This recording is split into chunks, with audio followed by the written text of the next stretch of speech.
I wanna be with you night and day.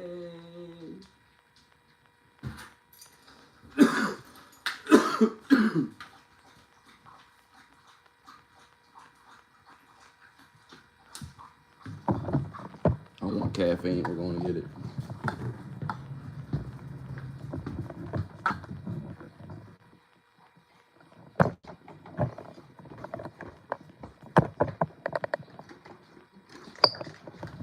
I want caffeine. We're going to get it. We will be stopped. I'm going to come back. There's a few things to discuss. But I decided I want a tea. So I'm going to go get it. You may be saying, you could have got that before. Not too bad. Could have did a lot of things.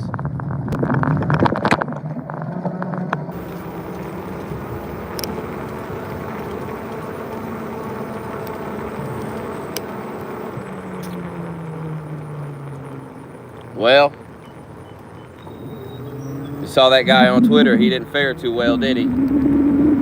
He made a fool of himself, didn't he? I tried to help him. He walked into that one. He walked right into that.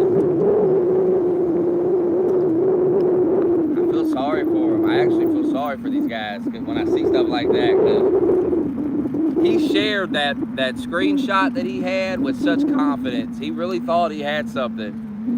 It's a fake screenshot, brother. It's not real. It's not real, brother. So why would you, you see what I mean? No fact checking. He didn't do no fact checking. He didn't look into it, nothing. He just believes it because he hates Donald Trump. That's why when I hear things about Biden or Harris or anything like that, I try to look into it a little bit first. Make sure it's true. Just because you don't like somebody don't mean you believe everything you hear about them. You got to be careful of that. You got to break yourself of that. Because when you don't like somebody, you hear things about them, you'll just believe it. But not everything's true just because you heard it. Just because you don't like somebody don't mean everything you hear is true. That's what I've realized about Trump is everybody hates him, so people be lying about him. So you gotta take things with a grain of salt. Same with J.D. Vance. J.D. Vance never fucked a couch, it's just made up. It's not real, guys. I looked into it, I wanted to know if it was real, and it's not. Washington Post debunked it, Snopes debunked it. Now, I don't trust these outlets, but these outlets are liberal, and why would they debunk it if it's not to be debunked, you know? That's really the way you gotta look at things. It's like, you really can't trust anything, but why would a liberal debunk a liberal lie? They just wouldn't do that, so it must be a lie. But why would the liberals cover for Vance? Why would they do that?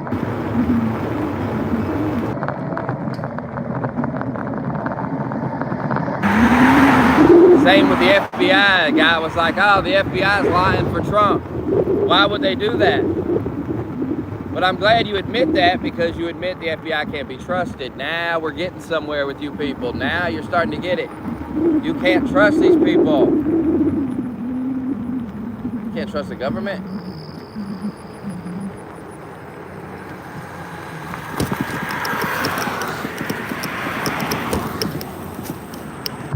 I came all the way up here to get a tea. Craving a tea.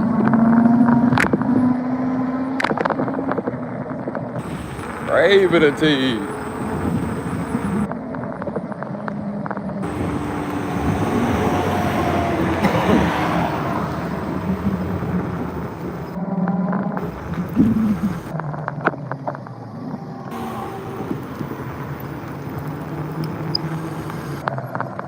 Even at 80 or 78-cent tea. Hell yeah. Hell yeah.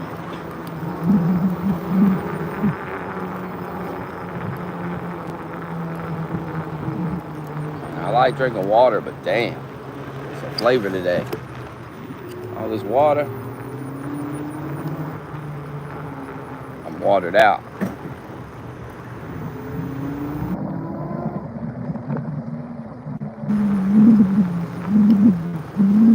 didn't even want to come over here, but fuck it.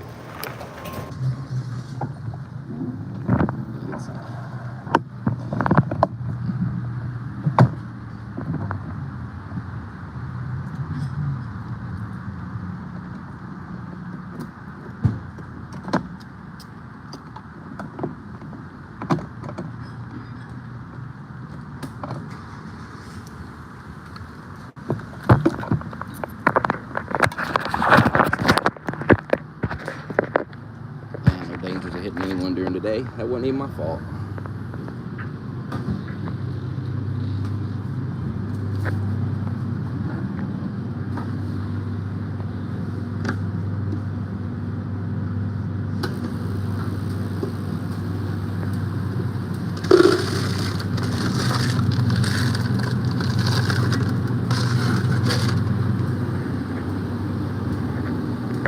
Didn't tell. Oh, I'm sorry. You good?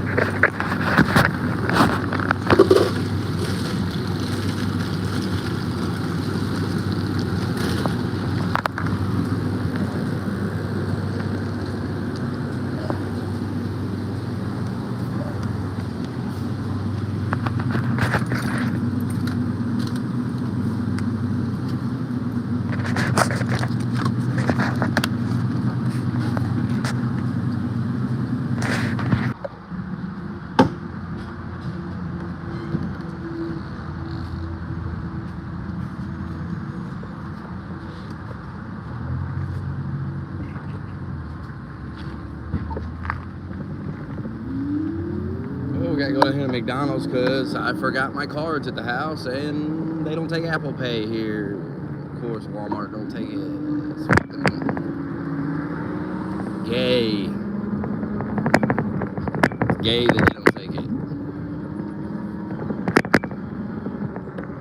My wallet's in my fucking backpack. I don't barely ever use my cards. Hell,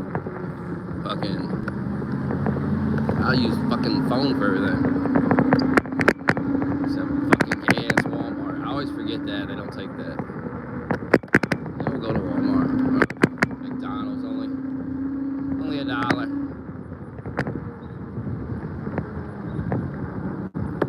The agenda, I got some stuff to do around the house in a few hours. Other than that, staying home today, healing up. My elbow's about completely healed. My ribs are almost healed. Hoping to be back at the gym this weekend, hopefully.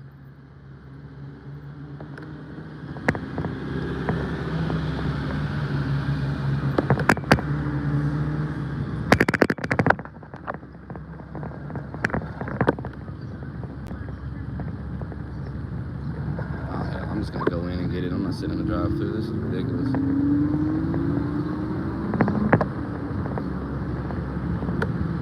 Go right in and get it.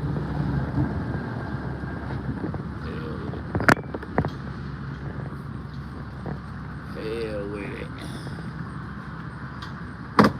I don't even think you can go in there. Oh, you can't. Well, I guess we're going to do a drive-thru then. That's gonna take forever to get to the fucking drive-thru here.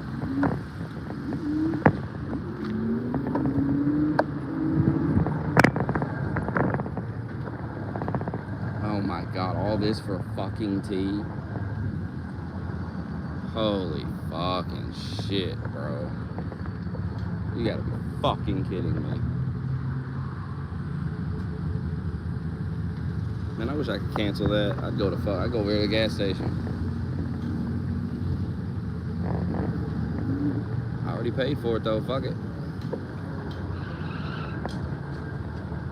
Already paid for it.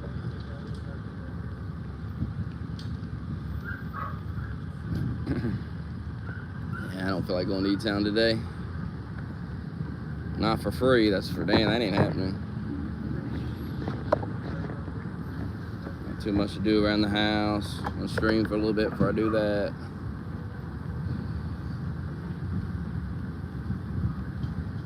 was in E10 yesterday, right by Popeyes. You didn't respond, so.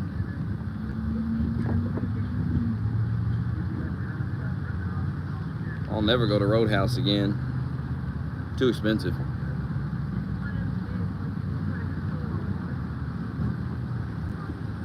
Economy's too bad for Roadhouse.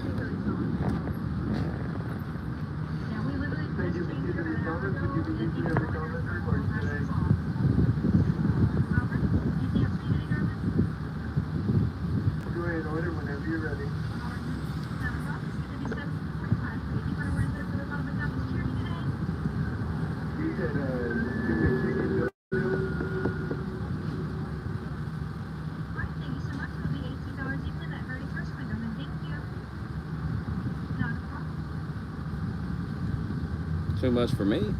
Can't afford stuff like that. I don't eat at places like that. I'm poor. Wish people could accept I'm actually poor, not fake poor. I understand you know a lot of fake poor people. I'm real poor.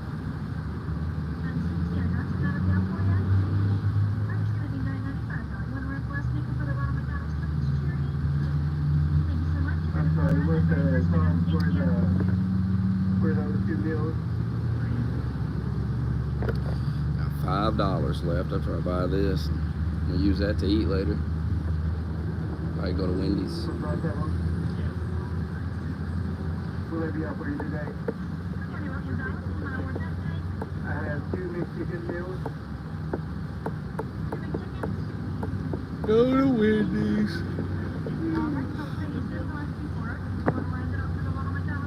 I'm so sorry, was that a large Coke as well? Small Coke? I'm in the wrong line, bro. That line over there moving quick. What kind of sauce for that other McDonald meal deal?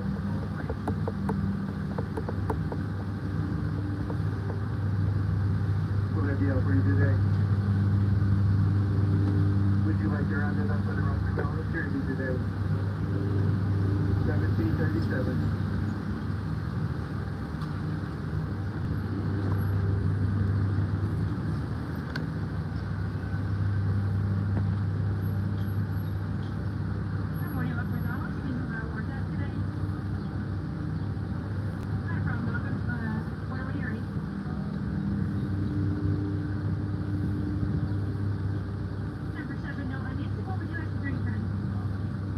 They're not building that down here. They're building Dunkin' Donuts down there.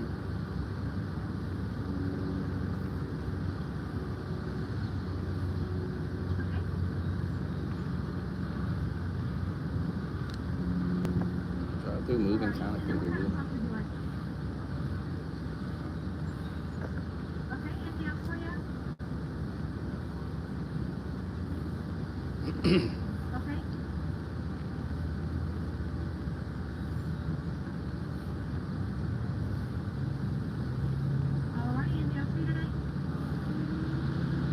Man, I already ordered mine. I'm just gonna go. Sitting here all fucking day, dude. They gonna hand me my tea at the window. We have tons of Chinese buffets. I don't eat Chinese though. I don't eat buffets either. I don't do buffets.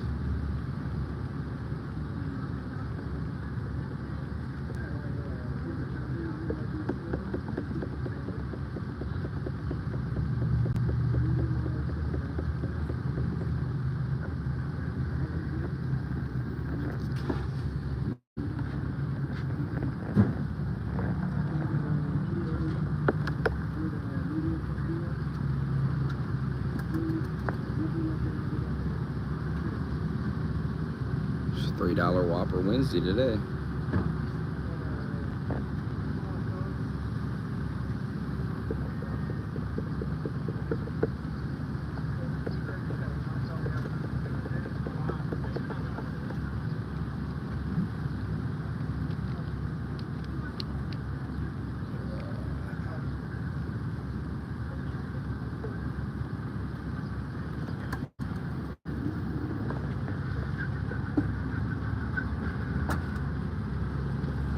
Mobile order for David. It's like a large sweet tea. What was it? Large sweet tea. Hold on 1 second. Hey, did we get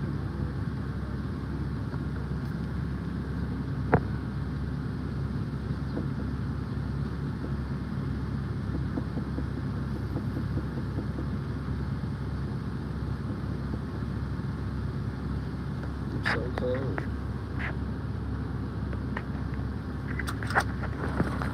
Did you do it for this one, or did you do? Alright, we're going to 5-star and getting a tea. I'm tired of all these shenanigans. They fucking sent my order to the wrong McDonald's. They'll just cancel it. It'll cancel in an hour. I'll get my $1 back. I'm going over here. Fuck it. I'm not running all the way down the fucking other end of Radcliffe to get a fucking tea. The fact that it doesn't automatically choose the closest McDonald's is stupid. Once again, it should do that. And if I could get in the executive board meeting, I would get it fixed for you, but they ain't gonna hire me.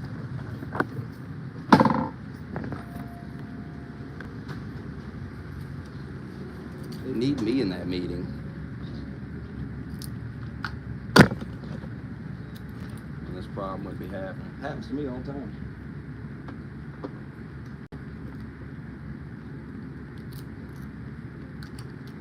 All the damn time.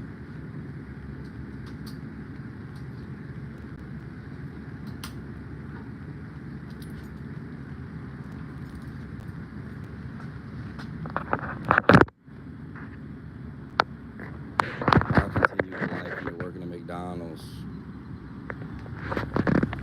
Well, that's a dumb way to look at life.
Good.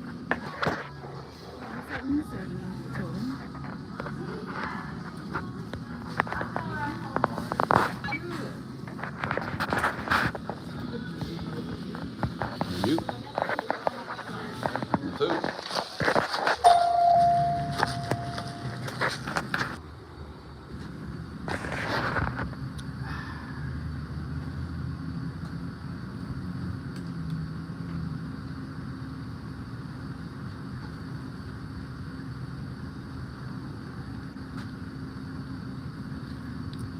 Ain't nothing wrong with working at McDonald's.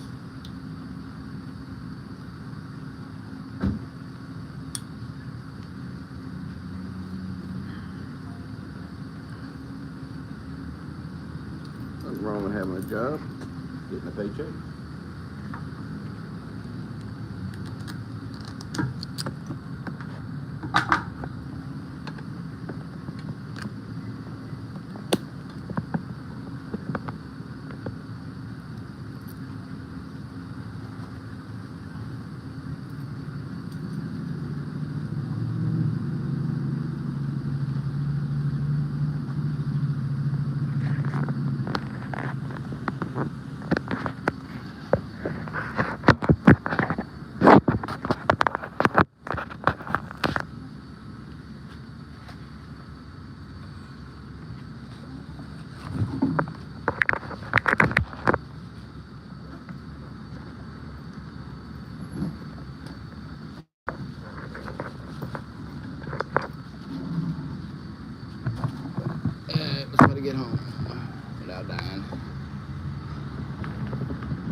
Ha ha ha.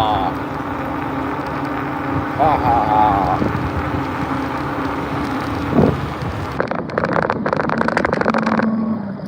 Look back there.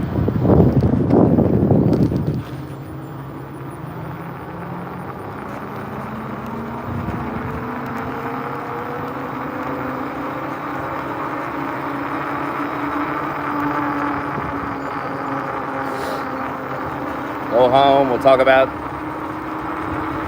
the madness.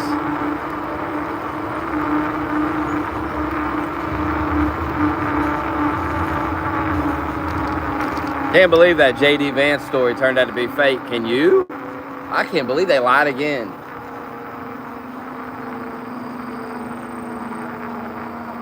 It's just like,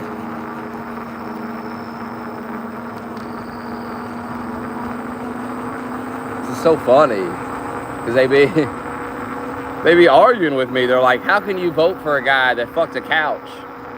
And I'm like,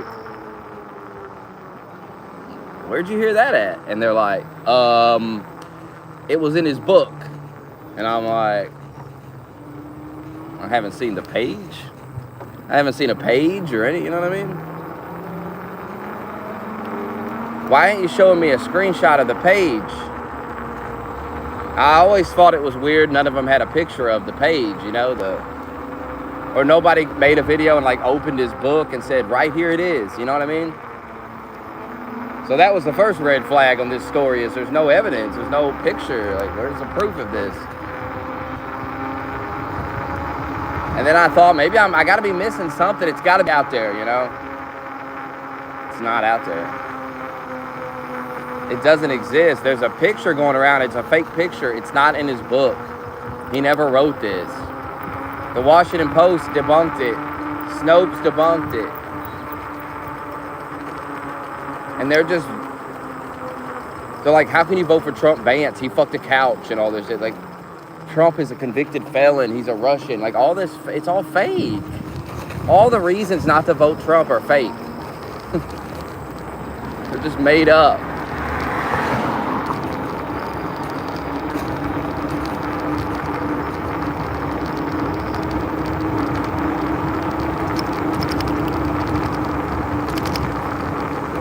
They're saying Kamala gonna pick Josh Shapiro. That's what I was reading. He's a Jew. I don't know if that's a good idea, Kamala. To pick a Jew, I don't know.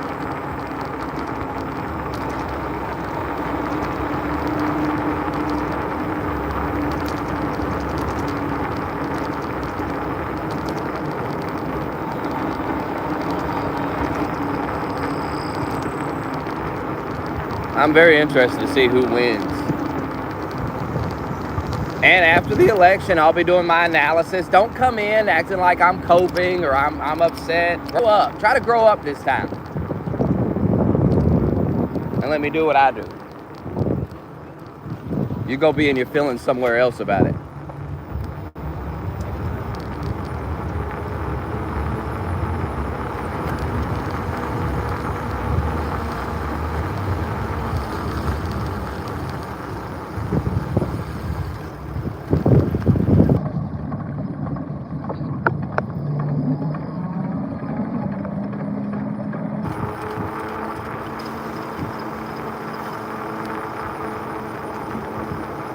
Lovely day.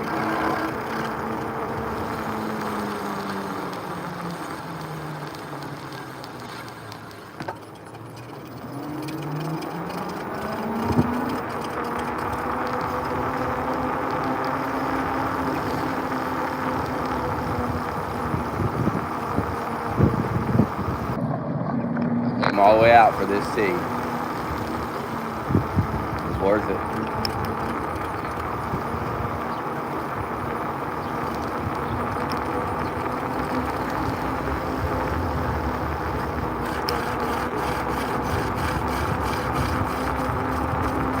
Oh yeah, I got a video to watch when I get to the house too.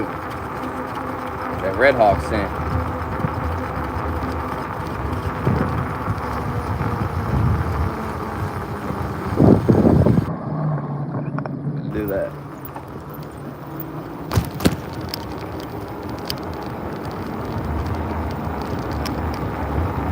after I finally lay to rest the lie that JD Vance fucked his couch.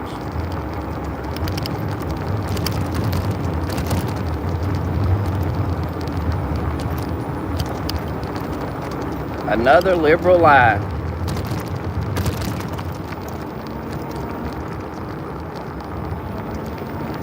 Did you see Megan Thee Stallion twerking for Kamala? So they had a big concert in Atlanta, Georgia, and Kamala was there, and Megan Thee Stallion was there. But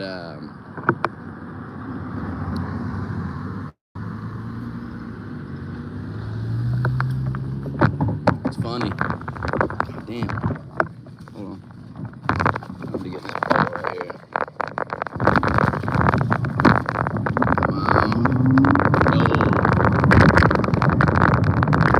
But they're like, look at the crowd for Kamala. Look at this big crowd for Kamala. It's for Megan Thee Stallion. Why do you think they're all actually there? They're there to see Megan Thee Stallion.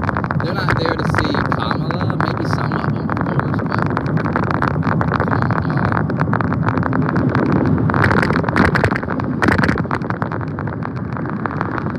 Look, if I made an announcement, I'm gonna be at this arena, come see me. You'd say, I'm not doing that. But if I said, hey, fucking, I don't fucking know, Post Malone's gonna be there. Maybe you'd come. See? I said Post Malone's gonna be there. Fucking Taylor Swift or something. Beyonce will be there. I don't give a fuck about you, but see Beyonce. You'll show up to see Beyonce, and then I'll say, look, everybody's here to see me. Look at, hell yeah. And I call it the Smoky Dog something, but it has nothing to do with me. It's really about the artist I have performing. That's what you're coming for. Her whole campaign is fake. It's AstroTurf. It's so fucking funny. Everybody buys into it. They're like, oh, she's so popular now. Oh my God, overnight she became popular. No. AstroTurf. Look up AstroTurfing, what it means in politics. Learn something. Is that what they're doing to Kamala? They're AstroTurfing that bitch. They shoving her down your throat. It's like what they did with the gays, where they shoved the gays down your throat, the LBGT and all that. And that was kind of down your throat for a while, and everybody was kind of accepting it. But now it's kind of fading, you see? When you try to AstroTurf stuff, that's how it ends. It ends badly. You can't fake enthusiasm, which is what they're doing. Nobody's actually enthusiastic for Harris. Somebody wants to vote for that bitch.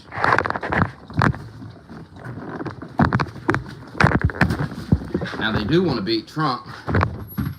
Now they can't really explain to you why that makes any sense. They'll tell you Project 2025 or dictator or some shit. That's all fake too, though. Like, once you realize everything they say is fake,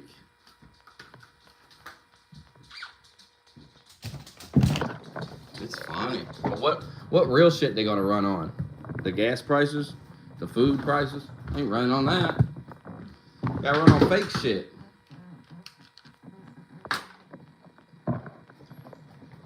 An entire campaign based on fake issues.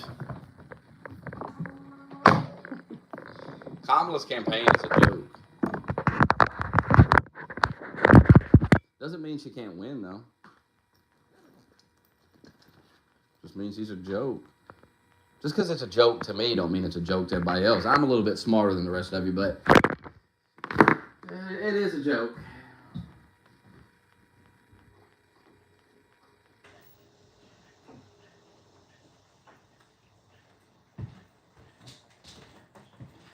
And see, that's what cracks me up is I'm clearly smarter than you, and then you will say, Well, then why are you so broke? Blah, blah, blah, blah, blah. And that just further reinforces my point, is that clearly I'm an idiot, and yet I can understand these things, and you get fooled by them, thus making you dumber than me.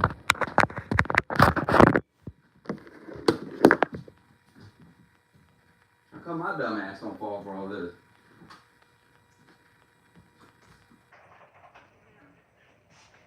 Don't see me clapping like a seal for Kamala. Kamala.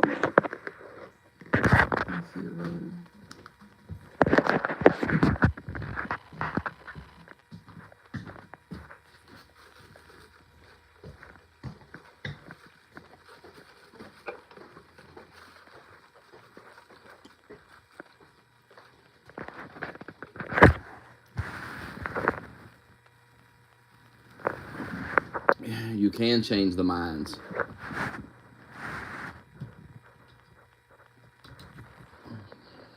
You're not patient enough.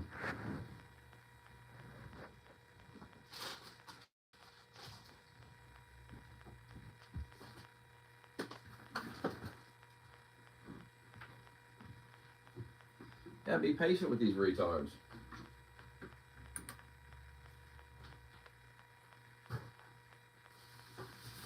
They don't know no better. You saw that guy on Twitter though. That shit was funny.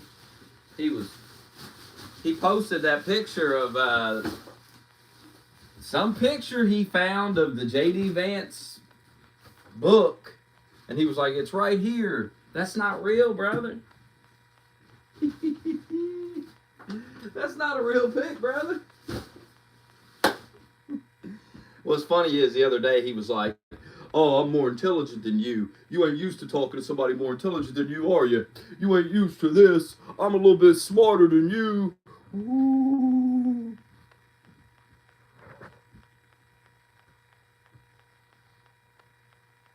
You're not, though.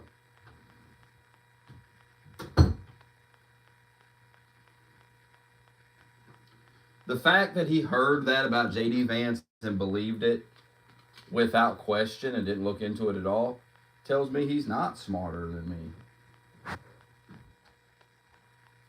He's just another guy that hates Donald Trump, believes everything he hears.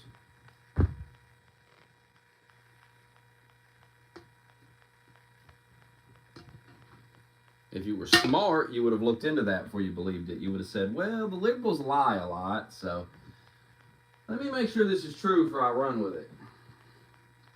But you didn't do that.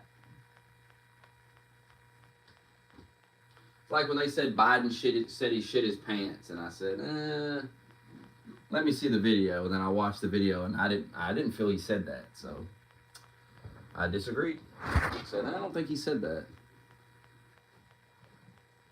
And the more I watched the clip, the more I was able to see what was really going on in the clip, and I explained what was happening. And then after I gave an explanation of what I thought was happening, I went and read what was being said about it, and they were saying the same thing. And I was like, yeah, it makes sense. It's important not to hate these people, because if you hate these people, you can't think objectively about any of this. They hate Donald Trump, so they'll never be objective. They'll never be able to be honest about anything. They'll fall for the most stupid fucking stories they see. Guy fucked a couch, they believe it because they hate Trump.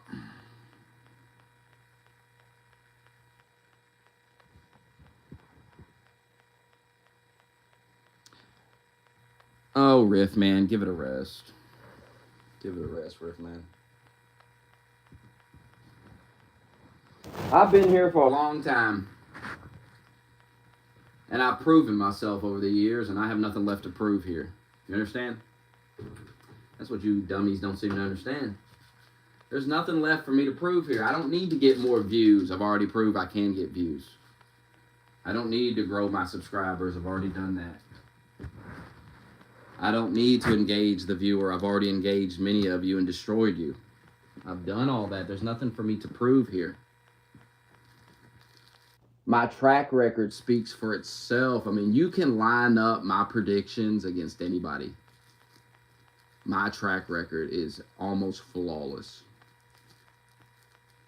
Nothing's perfect, but I put it up there against anybody. Look at my predictions the last couple of years. Put it up against the rest of these retards. When Biden won, you had two groups of retards. You had the retards going, well, it's not so bad because things will go back to normal and they'll stop talking about Trump all the time. And I was telling those motherfuckers, no, man, things are going to get worse. The prices are going to go up. They're not going to leave Trump alone. They're not going to shut the fuck up. It's just, what are you talking about? Things are going to go back to normal. This shit was cracking me up. None of that happened. Everything went to shit. Everything got worse. And they're still yapping. They're still yapping. And they'll never stop. Another inflated ego. No, not at all. Not at all. You're just not listening. You're in what I call the fantasy. You're deep in a fantasy right now. And I'm going to continue to pull you deeper into that fantasy that you're building. And then when I'm ready, I will walk in and break the fantasy. I will make a fool of you. But first, I will build you up in the fantasy. I will inflate your ego. See, there's levels of this, son. There's levels of this, and you'll never understand it the way I understand it. But I will inflate your ego, and then I'll pop it. Just like I did to Junie, just like I did to all these other guys. It's nothing new to me. Now, just because you're here yapping away don't mean I care. Don't mean I'm going to sit here and do whatever it is you want me to do. Who are you? Who cares? I certainly don't. You're just another guy that has nothing to say. Another dumb fuck liberal with nothing to say. The same talking points. Boring.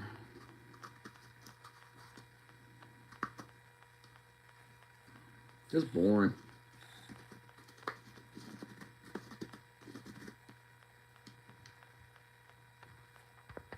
I grow bored with it,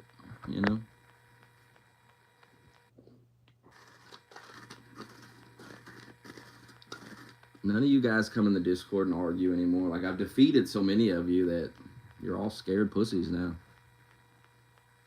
And it's boring, bro. It really is boring.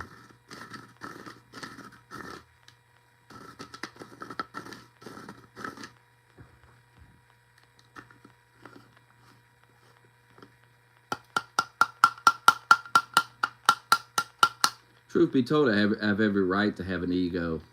Once again, my track record of predicting all this stuff is incredible. If you go back and watch these streams, you'll see like an incredible record of just calling all of it. So I have every right to have a massive ego about it. The real question is, where do any of you get off having an ego? Because you've been consistently wrong for the past 8 years, and you have this ego. And I don't understand that at all. I mean, none of you have a right to have an ego. You've predicted nothing. You've been consistently wrong. You've voted for the worst candidates. I mean, y'all should just hush.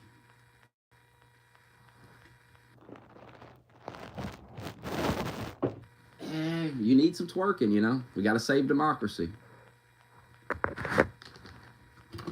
Sorry to hear about your grandmama.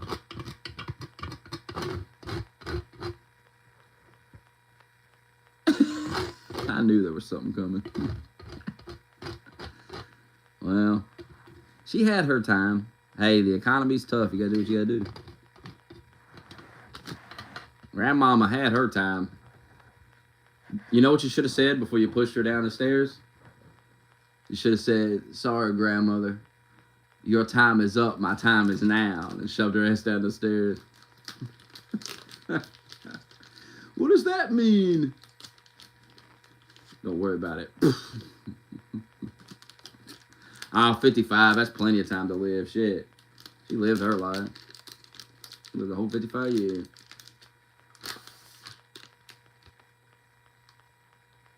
I seen some video of some old person the other day. They were like, I want to die, but I can't figure out how.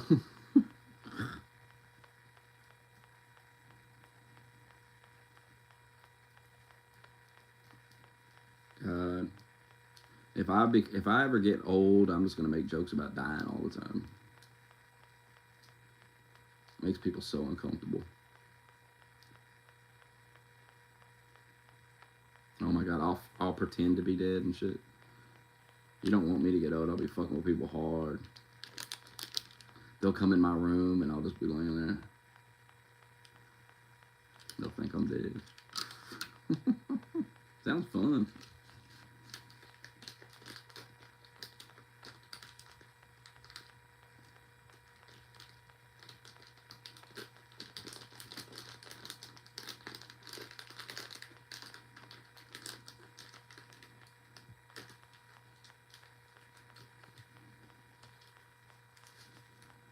You know, that did sound like Paul talking about ego. He says that stuff all the time. Is that what gave it away? You thought it was Paul? Probably was.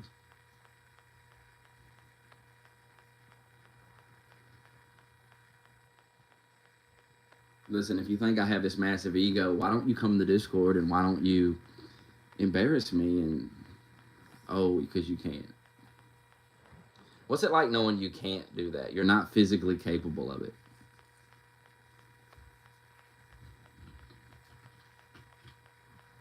What's that like? I haven't added anything to my schedule. I don't even remember what day that was on. I'm sure you'll remind me 1,000 times. Haven't even been paid. Yeah, I've heard Paul talk about ego tons of times. Oh, that dude's in my Twitter again. What's he saying now that I'm dodging questions? I'm not dodging anything. I'm streaming, brother. I'm busy. I don't got time to go back and forth with you on Twitter right now. You're free to come in here like everybody else does.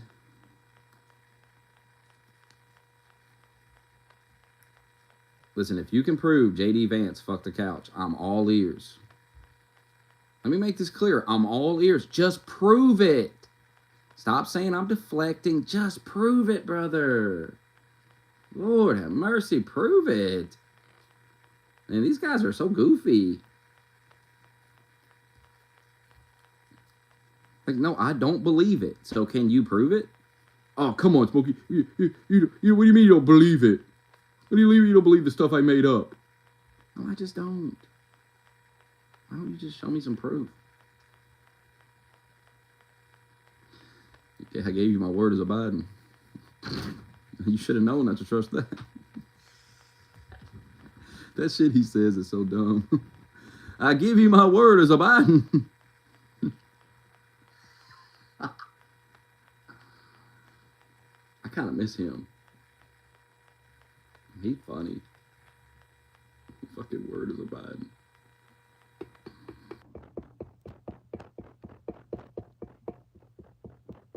What does that mean, Joe? They should make me a journalist. Let me interview these people.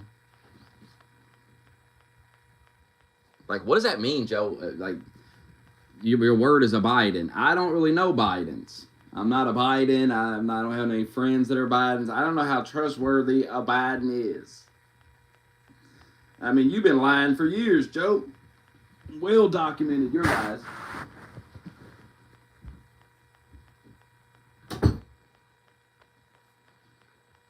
I'd be the perfect interviewer. I got the perfect question for every one of them. Why should we trust you when you lie all the time anyway? Why should voters trust anything you say when you lie all the time anyway? Now we're supposed to listen to you? I don't know, man. I don't know about that.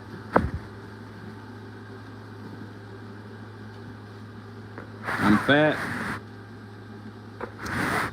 You wish. I got weighed the other day at the hospital. I weighed 157 pounds.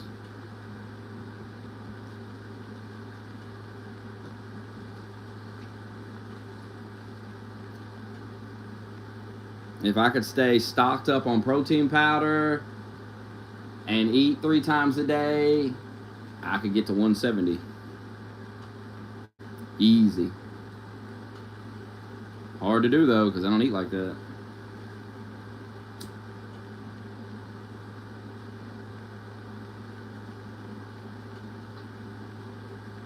What's with everybody having to pretend I'm fat? Is that like a coping thing you do?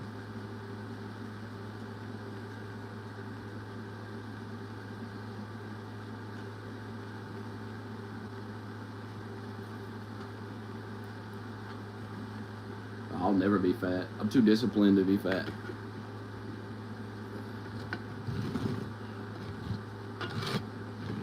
If I start gaining weight, I start seeing a little bit of fat, I'll get it under control. Done it many times.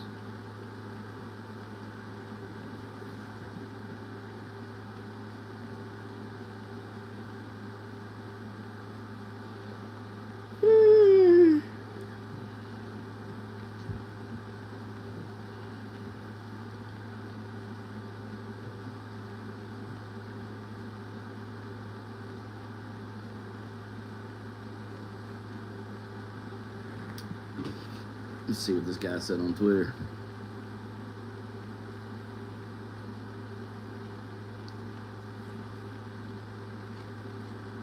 Have us a little laugh.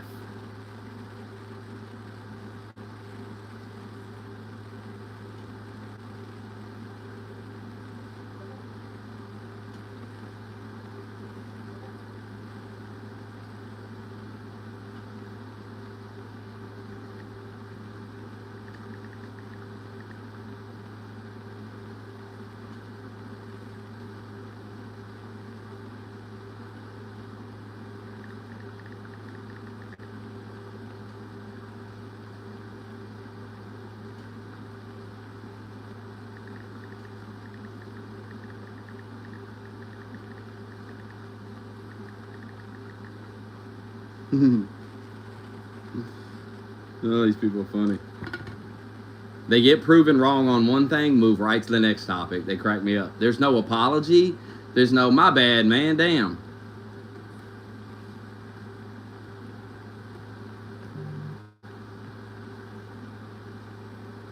See, when somebody schools you, repeatedly schools you, you should gain some respect for them. You all don't do that, though. You gain hatred.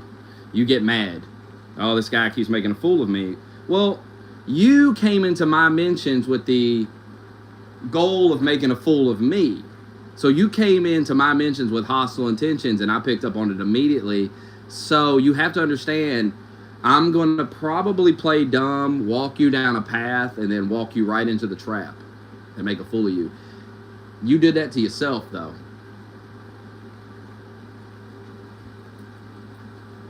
I can play dumb like you people, too. I'm a lot better at it than you, too.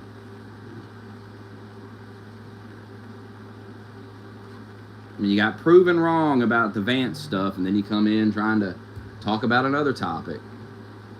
Why not acknowledge you were wrong about the Vance story? That should be a wake-up call that you're caught up in misinformation and you need to fact-check your stuff better. You need to take more time out of your day to look into the things that you believe, because you're clearly wrong about a lot of stuff. What a lot of these people need is self-reflection. They need to stop arguing with everybody and have some self-reflection. And take some time to do their own research.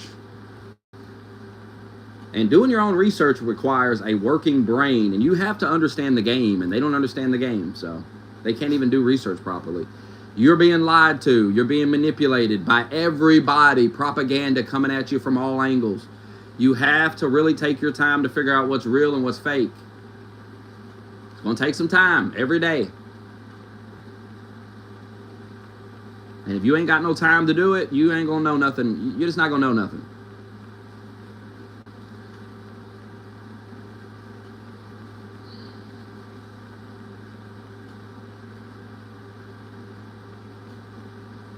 They say, what policies is Trump going to implement to get these prices down? No idea. No idea. But I'll take my chances with Trump. I'm sorry you don't like that answer, but I trust Trump more than Kamala. That's what this boils down to, brother. is a trust thing. Now, I don't trust either of them, but I trust Trump more than Kamala. Don't mean I trust Trump, but I trust him more than Kamala. Do you understand? Do you understand? It's like I explained last night on the stream. I don't trust you people. You're liars. You have lied to me repeatedly. You have shown me incredible hatred. I don't trust you. I don't feel you have my best interest in mind based on the things you've said and done over the last 8 years. So I will take my chances with Trump. I'm sorry you don't like that answer, but that is a very real answer. It's a very truthful answer. And I'm sorry that you can't accept that you have been so vicious and hateful that nobody trusts you anymore. But that's on you, not me. You did that. And you don't get to tell me that I have to trust you or I have... No. Trust is earned. And you have not earned it.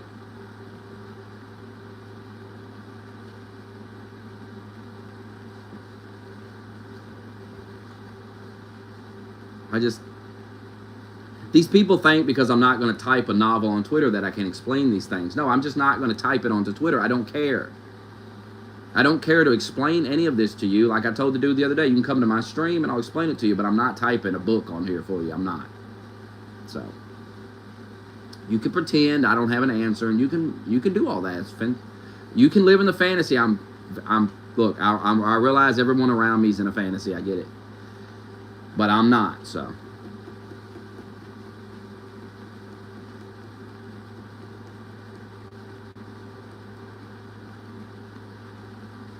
I've become very aware that everyone's in a fantasy, not just in politics, but life. I mean, there's a problem with the fantasy.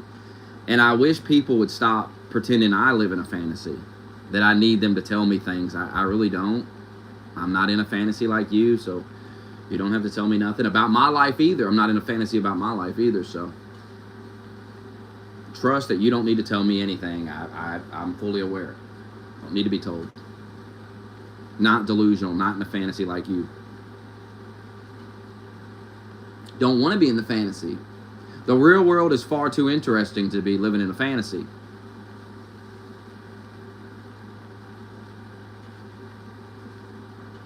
There's real shit going on every day. There's no need for fantasy.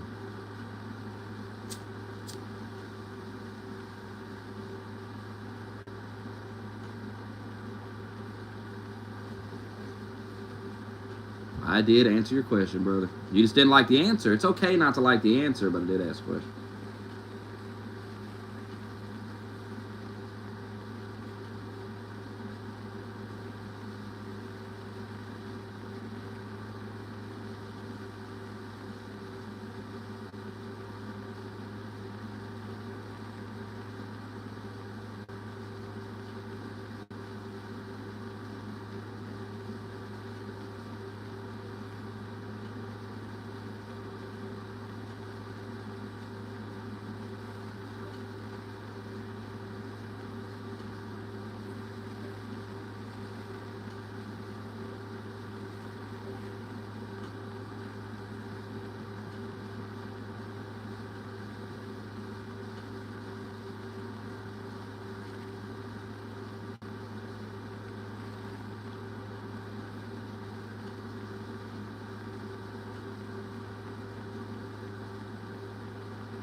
Tell me a specific Trump policy. Tell me a specific Trump policy.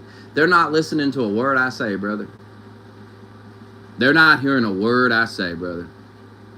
They still don't get it. They don't get it. They don't get it.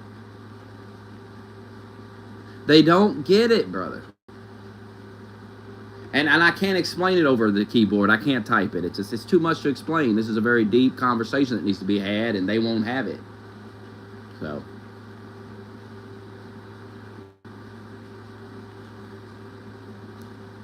There's literally a website with Trump's policies on it. You can go read it, brother, if you want to know Trump's policies and the things he's going to do.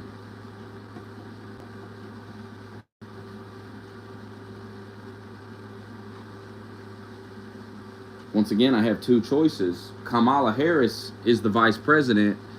I hold her responsible for everything Biden has done. Biden, since he's been in power, my life has gotten worse. The prices of everything that I buy has went up drastically.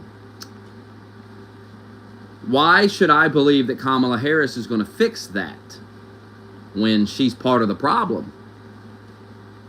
I also believe our borders should be secured. I don't have any faith in Kamala when it comes to that.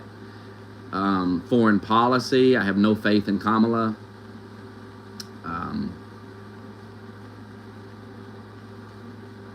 It's not that I can't have a discussion about these things. It's that you're unwilling to have the discussion. You all want to hide on Twitter and type in your keyboard because verbally you can't hang verbally. I've already documented this very well on here. They can't hang verbally. They can't. They're not quick enough on their feet. They don't have their facts in line. They don't know the things I know. They can't hang. They can talk to me on Twitter and know they can't hang. See, on Twitter you have time to think about what you're going to say, what you're going to type. In the heat of the moment on the mic, there's no time for that. People are going to quickly understand you don't really know what the hell you're talking about. I mean, you're pushing a fake J.D. Vance fucked a couch story. I proved him wrong about that story. I proved him wrong. And he's still pushing it. He's still pretending. It's just, how can I take you serious when you're still pushing a fake story and pretending it's real? I can't take you serious. I can't believe that you're arguing in good faith.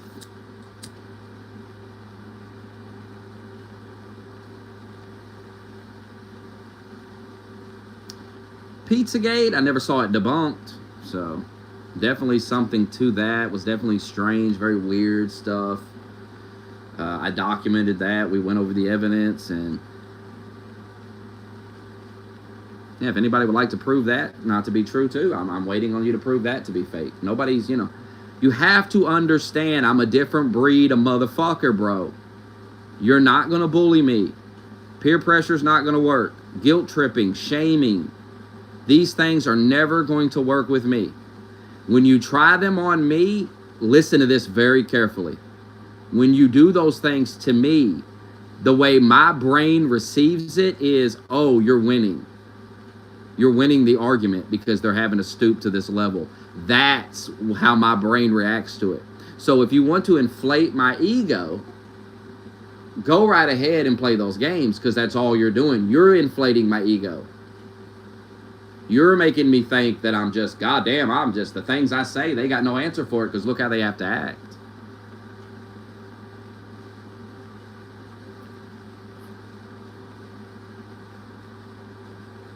I've given too many men an opportunity to come in here and deflate the ego live, and they won't do it. What's that tell you? You've seen the ones that have tried. Not very good at it.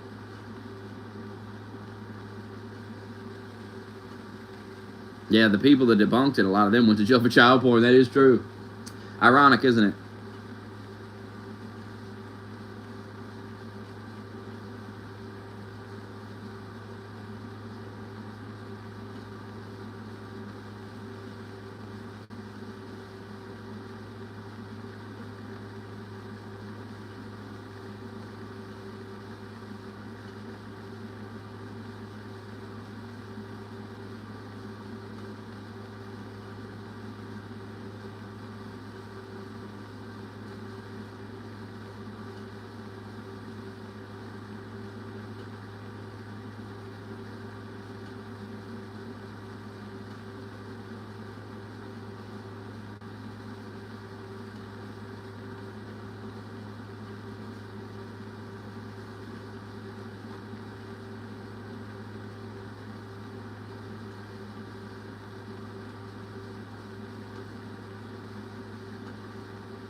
There's no need to rehash Pizzagate, and I'm not going to do it. Sorry, I'm not going to play your game. Brother, I know me. I know the things I've said. I know the things I believe. So you can spew bull. Everything you just typed there is bullshit. When you can address the actual things that I've discussed, the WikiLeaks, ooh. Yeah, brother, you're out of your league here. You might want to run along. You want to talk about the WikiLeaks? Or do you want... I'm not going to talk about the fantasy that you're trying to flip Pizzagate into this fantasy thing. What about the stuff, the weird coded language in the WikiLeaks where they're ordering all these pizzas and it's all weird and stuff? That's what WikiLeaks is about. WikiLeaks isn't about Pizzagate's not about a pizza shop, brother. That's a deflection. That's what they use to deflect you off of the WikiLeaks. You didn't think I knew that? Guys, quit trying to rehash this old shit that I've already fucking handled. I've already won. We've debated Pizzagate too much, and none of you have been able to prove anything. You haven't been able to prove shit, debunk anything. Just hush, just move on. Learn to take an L, put it on the shelf, and go, let's not revisit that. Because we've got new things to talk about. That's an old... I mean, goodness, we beat it into the ground.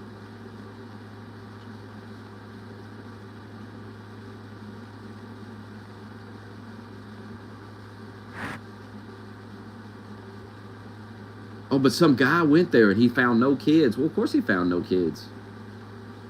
When the fuck did I ever... First of all, when did I tell people to do that? When did I ever say that he would find a kid there? Pizzagate's a lot deeper than that pizza shop.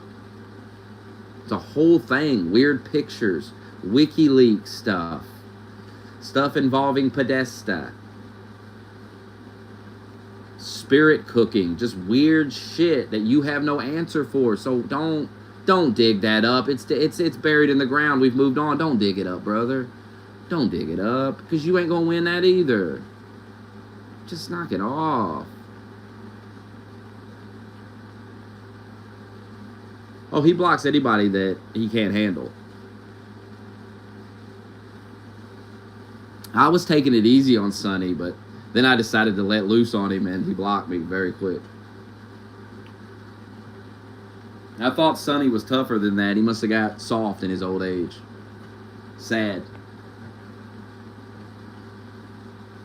It's sad when you think these guys got, when you find a liberal that you think has a backbone and they don't, and you're like, damn, he's going to block me too and run.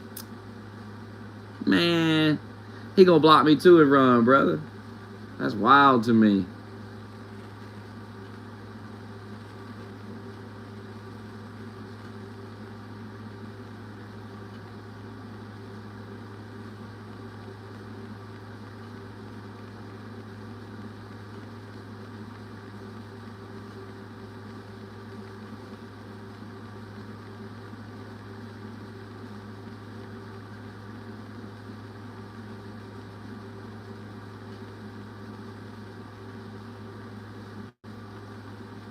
This guy's cracking me up.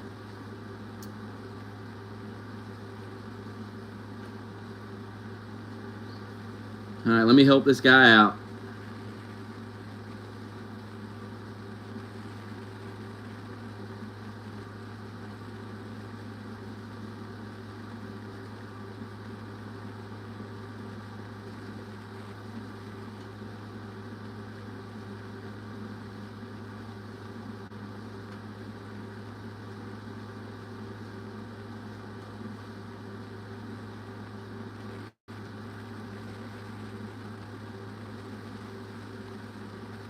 How will Trump address the high prices? All right.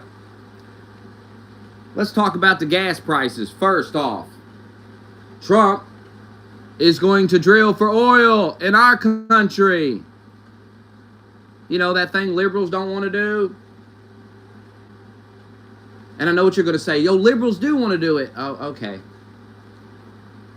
Okay. Just go lie somewhere else. Trump had our gas prices cheaper than Biden. Biden had our gas at record highs. How will Trump affect my high cost of living? He'll bring your gas down by allowing America to drill for the oil we have. Duh. He's done it before. He'll do it again. Lord have mercy, brother.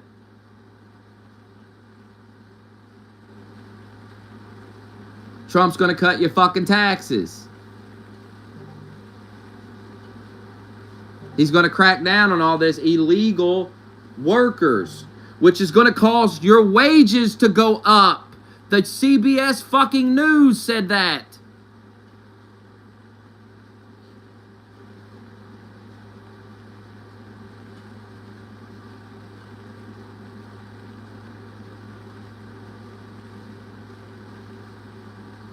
I mean, my goodness.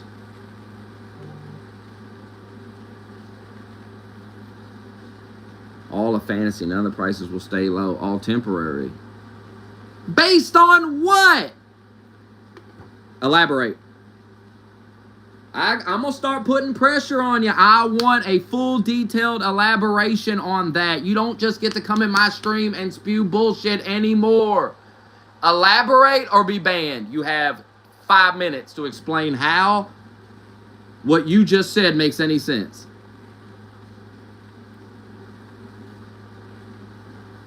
It's all temporary. Based on what? How can you even predict such a thing that it's what the fuck are you even talking about? Yeah, he'll get the prices down, but it'll be temporary. You know, what? Until we put a Democrat back in and they fuck it up again? Is that what you're trying to say? Because you're right about that. Like, what are you people talking about? You make no sense. You make no sense. None of you make any sense. That's what I've been trying to explain to you for years. I have seen the Donald Trump presidency, and I have seen the Democrat Joe Biden presidency, Kamala presidency. I've seen it already. I had more money. Life was cheaper under Trump. This is just a fact. And when I say this to you people, you go, yeah, but Trump fucked everything up. That's why it's more expensive now. That may be true, but I mean, you would not say that if the tables were turned. If Trump was in office right now and everything was going wrong and I said it was Biden's fault, you would laugh at me for saying that. You would say, oh, come on, Smokey. I know you would say that. So I'm not going to accept that bullshit from you. You have to understand that I know you. Like the back of my hand. You understand? I know what you would say if the tables were turned. So I'm going to hold you to that same standard. I'm always going to hold you to that same fucking standard. I want the same energy you would give Trump, and I will accept nothing less because I saw that energy for 4 years. I know how you react when it's Donald Trump. So you're going to react the same way when it's Joe Biden or it's Kamala Harris. You don't get to play these games. You don't get to say that everything bad that happened is because of Trump and everything good that happened is because of Biden. Nah, we're not playing that game. We're not playing that game.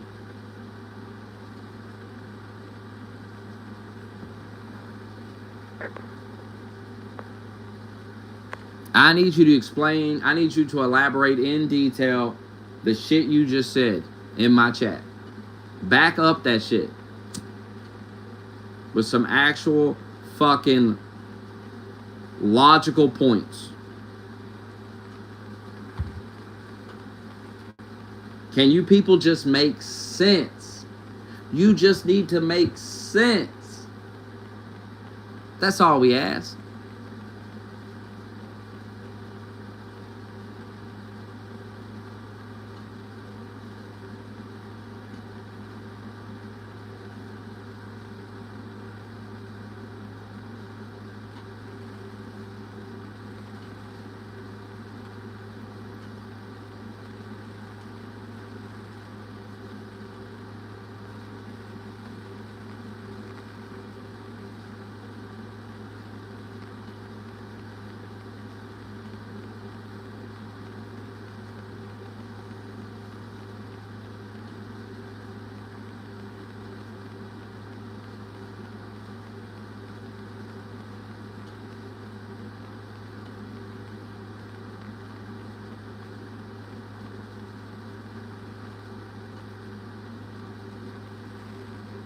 people crack me up. These people crack me up. These people on Twitter don't realize they're nothing more than content for this show. No, I'm not going to type a novel for you on Twitter. Why would I do that? I have a microphone. Why would I type a novel into my phone? Little keys with the big ass thumbs. Why would I do it? Much more simpler just to explain it right here. Now, I know you're not going to watch it because, God, you might learn something. And you might not walk around being a retard. But that's not my problem.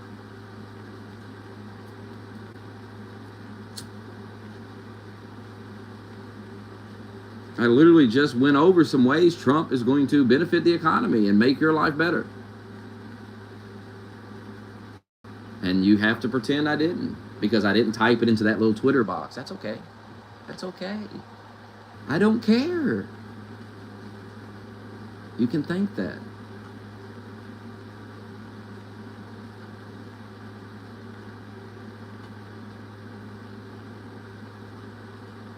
But as I've said many times, I'm going to take my chances with Trump. If you want to take your chances with Kamala, I guess you go right ahead and do that. But I'll take my chances with Trump. You're not going to convince me to support Kamala. I just know too much about Kamala, about the Democratic Party. I just know too much about it to support that. I can't support that. I can't reward their behavior with my vote or my support. I just can't do it. You know, there's a lot of things I don't like about Trump, but I'll take my... I know that, oh, you're dick riding Trump. You're glazing. I'm really not, but, you know. I get you want to pretend that. It makes you feel better. I understand. Reality is I didn't support Trump during the primary. I supported DeSantis. And I criticized Trump during his last administration. Tons of times. People always got mad when I'd come in here and criticize Trump. So I'm far from a Trump dick rider. Anybody that actually follows me knows that. But you don't see things clearly. I'm very aware of that. I'm fair to Trump. And they don't like that. I'm not a dick rider of Trump. I'm not a fanboy. But I'm fair to the man. And they don't like it. But I'm fair to all of them. That's the thing. I'm fair to Kamala. I'm fair to Biden.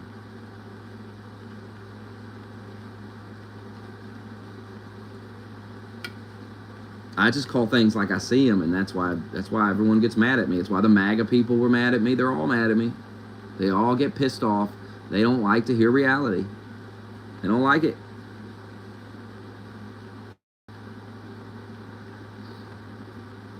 The tweets that trigger these people the most are always the tweets that are the realest fucking tweets. Like that one yesterday where I was like, what could a gay man tell me about being a parent? Oh, God, boy, that got under his skin. But it's true.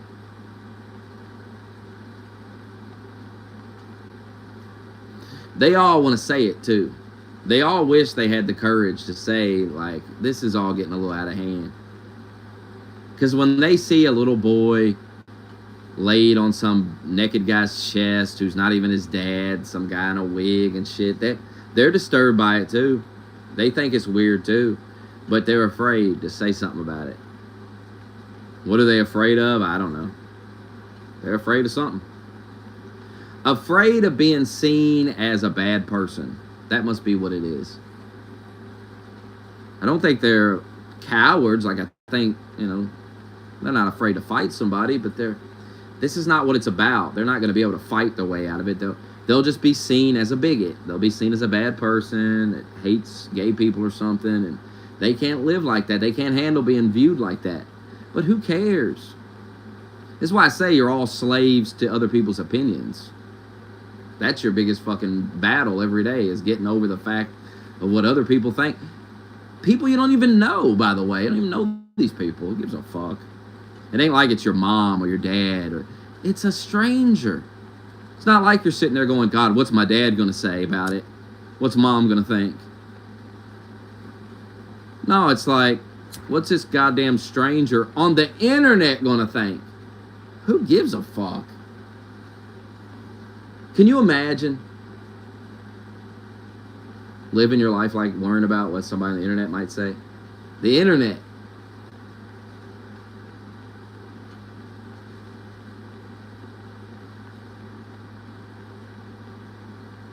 These people have a reputation to uphold on here, man. They can't be seen saying certain things.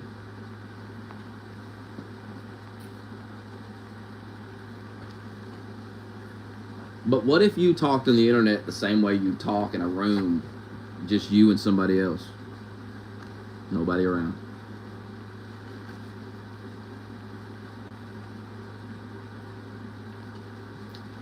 Why don't you try that?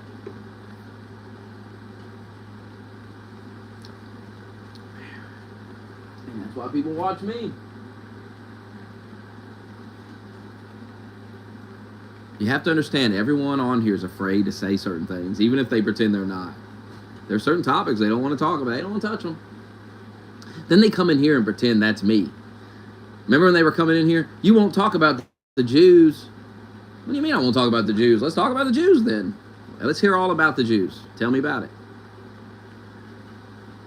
And then you listen to them rant and rave about the Jews for like 30 minutes. And then, how do you feel after those 30 minutes? I'll tell you how you feel.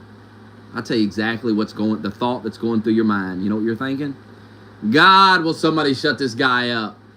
Shut up about the Jews. Now, if he was really saying some real shit that was making you think, you wouldn't want him to shut up. You'd be like, tell me more. But it's just a bunch of silly Jew-hating shit. He blaming the Jews for everything. You're like, damn, the Jews are responsible for everything, huh? All your problems in life are the Jews. I don't know, man. You know what that sounds like to me? All my problems are the white man's fault. That sounds a lot like that. Nah, it's totally different. I ain't like those blacks. Yeah, I think you are like the blacks in a lot of ways. I think you're a whiny little bitch too. Blaming all your problems on the Jews.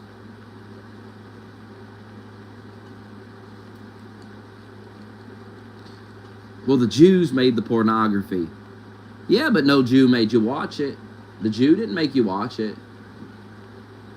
You watched it. You made a choice. I'm so tired of people can't take accountability. They got to blame. These people would rather blame an entire race of people instead of just taking accountability and stop watching porn. Just stop watching porn. I mean, these motherfuckers are like, the porn, you're watching it and it's breaking you down. It's breaking you down. You have no energy. That's why they put it out there. Okay, then you don't watch it, and you'll have more energy than everybody around you, and you'll fly past them in life. You have found a secret weapon. You've cracked the code. You're not taking this poison that's being put out there for you. There's poison, but you don't have to walk up and breathe it in. You're choosing to breathe it in. Ain't no Jew make you take it.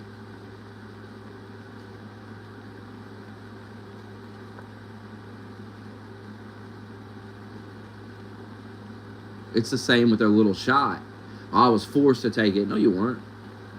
In reality, you weren't. Nobody put a gun to your head. So, you could have quit that stupid job. You know what I mean? You could have said, fuck it. And if everybody would have stood up and said, nah, then they would have never forced it on you. That's the funniest part about it. That if everyone would stand together in those moments and say, nah, even the people that support it, and go get it themselves, that's voluntarily. That's okay. You can choose to get it. That's fine. But you should be like, well, I quit my job too, because if everyone quits, then they're not going to do it.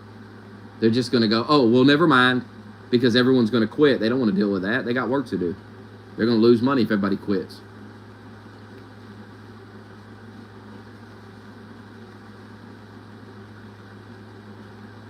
I mean, these are simple concepts we learned as children in school. I don't know what schools you guys went to, but Jesus Christ.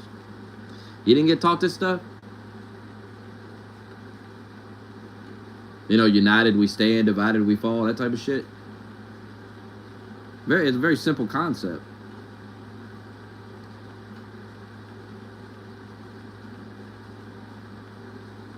Instead, you had all these people going, well, I have no choice. They're going to fire me. Let them fire you then. Call their bluff. Nah, can't do that. And now you're worse off than ever for not calling their bluff. You're worse off than ever. Now you're broker than ever. It really didn't work out at all. It never does. Cucking to authoritarianism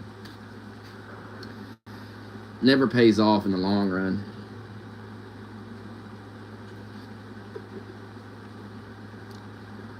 God, why do all you people want to talk about polls all day? Who gives a fuck? I haven't even been looking at polls, brother. I don't stare at polls all day. This election ain't gonna be decided in the month of July, man. You got, well, you got August, September, October. You got a lot of time between now and that election. You got another debate that's gonna happen. You got a vice presidential debate that's gonna happen. I believe Vance is going to come out of that vice presidential debate looking real good. That's my prediction for Vance. The story about him fucking a couch is completely made up. Liberals are unhinged like I've never seen them before. Like, that's what I'm saying. All the enthusiasm, it's I'm not buying any of it. I have been arguing with these people for 8 years. I have been dealing with them. I'm telling you right now,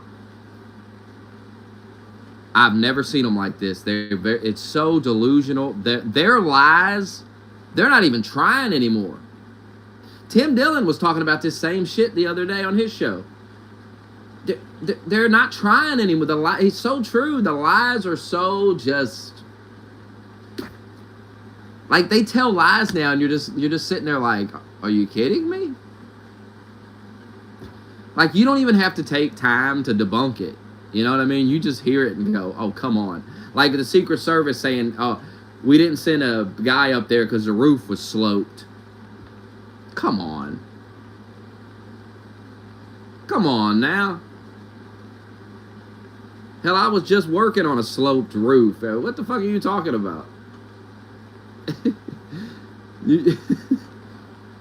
Come on. Yet this 20-year-old insult nerd was able to get up there and walk on it, but the super trained Secret Service agents can't. I mean, come on. Their lies are just so in your face. Remember how you used to kind of have to pick through the lie? Remember the old lies?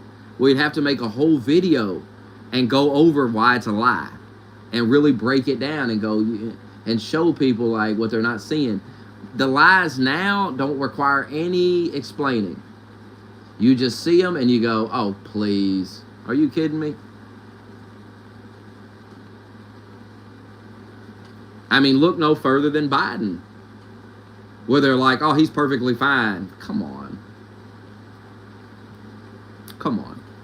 He's perfectly fine. Joe Scarborough, he's better than he's ever been. Come on.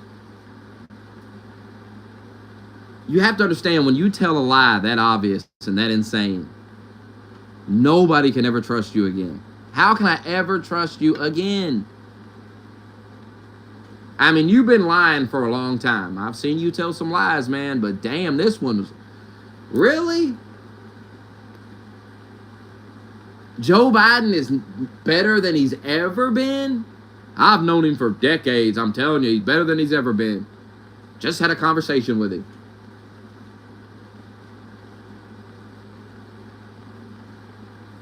Come on now. Come on now. So while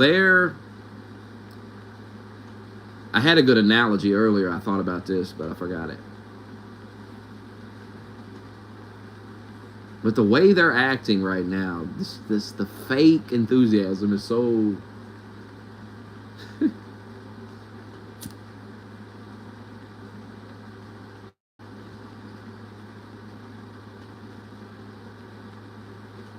Like, it's so fake. They got Megan Thee Stallion out there rapping and shit. And they're like, Kamala she's the second coming of Obama.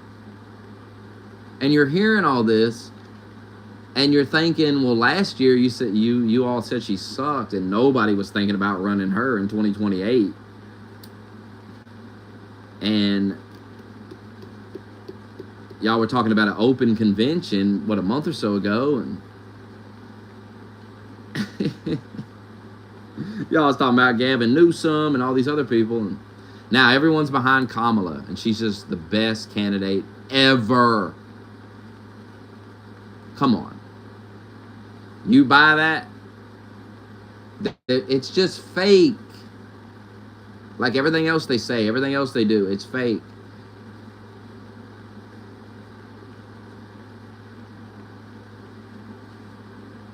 This is why they're like, well, what policies will Trump? I just gave you a bunch of stuff. I just showed you a bunch of stuff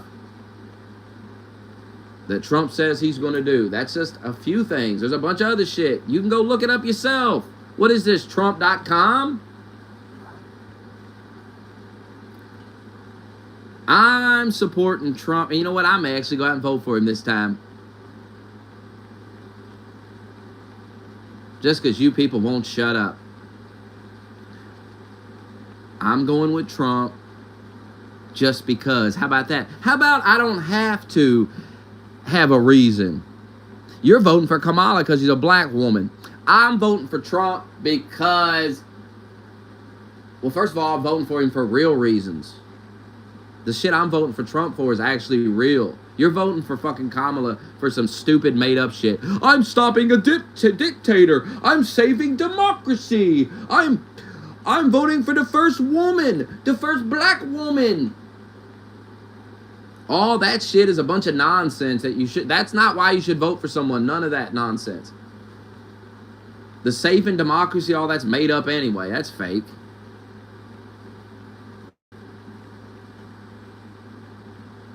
You know, at least the people that say, well, I'm doing it for abortion, at least they're honest. At least that's an honest reason to vote for Kamala. I want to kill my baby. All right, well, you know, you're better off voting Kamala. If you want to kill your baby, you're better off with Kamala. I'll give you that. I'll give you that one. Just say that. Why can't you just say some real shit? And then I'll just say, well, that's a fucking childish reason to vote for someone, but all right. It's at least an honest reason to vote for someone. Instead of going, I'm saving democracy. Like you're a fucking superhero or something. Flying in to save the day, saving shit. You're fucking everything up, what you're doing. You ain't saving us. Remember 2020, they were the saviors coming in to save us too? They're always saving us from COVID shit. I'm getting tired of these motherfuckers saving us.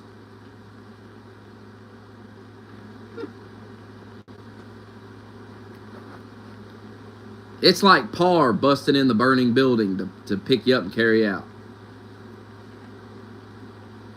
You're probably dying in there. You need Rogue come in that room, get you. That's Trump and Kamala. You're in a burning building. Who you want coming in to save you? A man or a woman?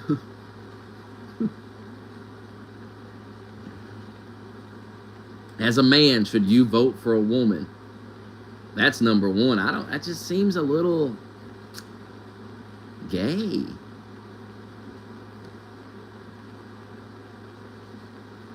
Yeah, I'm waiting on the saving part. They ain't saved shit. They ain't saved a fucking thing, bro.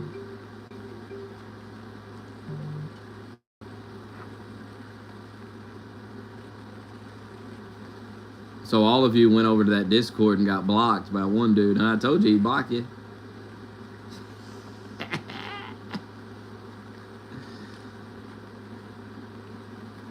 I remember him being tough when I would listen to him. Now he's just a delusional. Liberalism makes you weak. It makes you weaker. Makes you softer. until eventually you transition into a woman. There's something going on with that shit, man. It ain't good. It ain't good. When you see people that are all liberal, it's a mess. And the things they say, it's insane.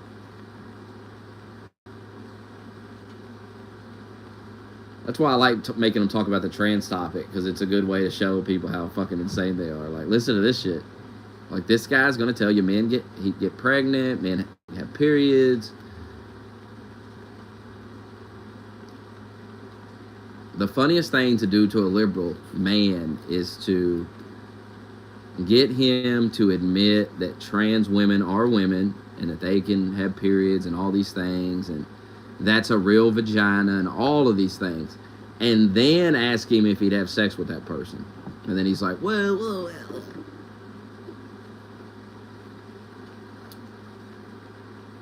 I don't even talk to Tim Black. He ain't debating me.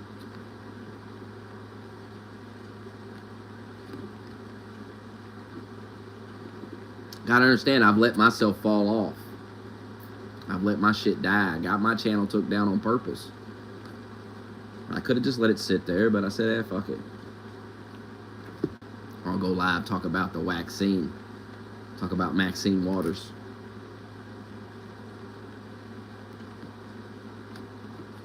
So my following's dead. My numbers are gone.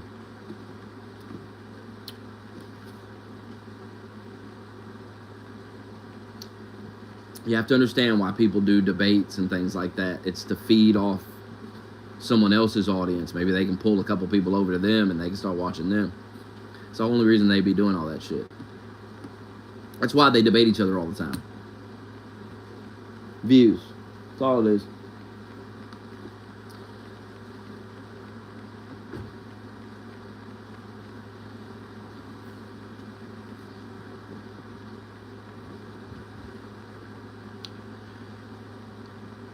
What happened? Discord.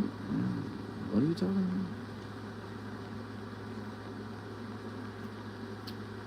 about? No idea.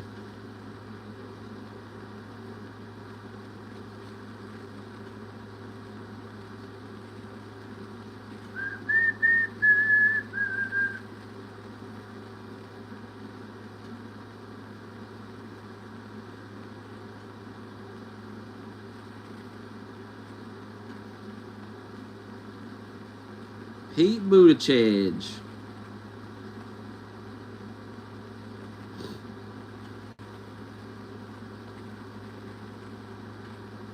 Through that weird shit they got everybody saying. So funny.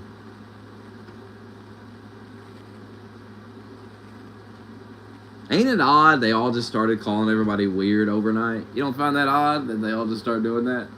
They really are like a robots. Where this stuff was programmed into them. And then they all just start repeating it. Maybe they're literal fucking bots. I mean, it is Twitter. Maybe they are bots.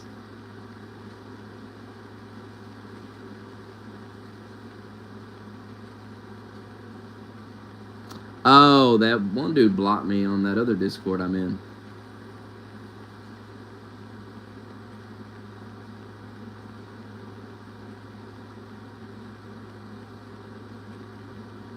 Oh, they're going to defend terrorism. They love it.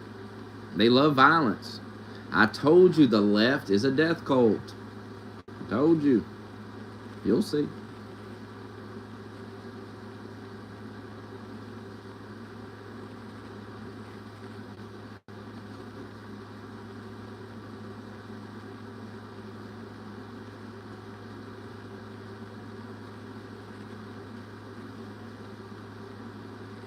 Is weird. I mean, listen to them astroturf this shit.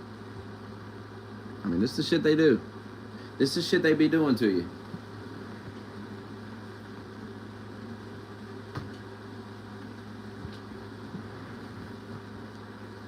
I notice it now. When they all start saying the same shit, I'm like, dang, what the fuck?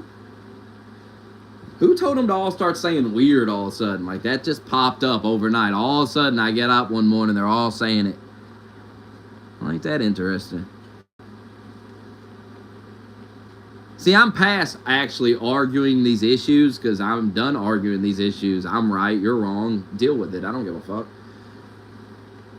I just want to understand why you're so retarded. I just want to understand why you're so propaganda. I want to get to the bottom of how this propaganda works. How was your mind taken? How was it taken? Because it's been fucking taken. Sir, you've been taken. They have you, sir.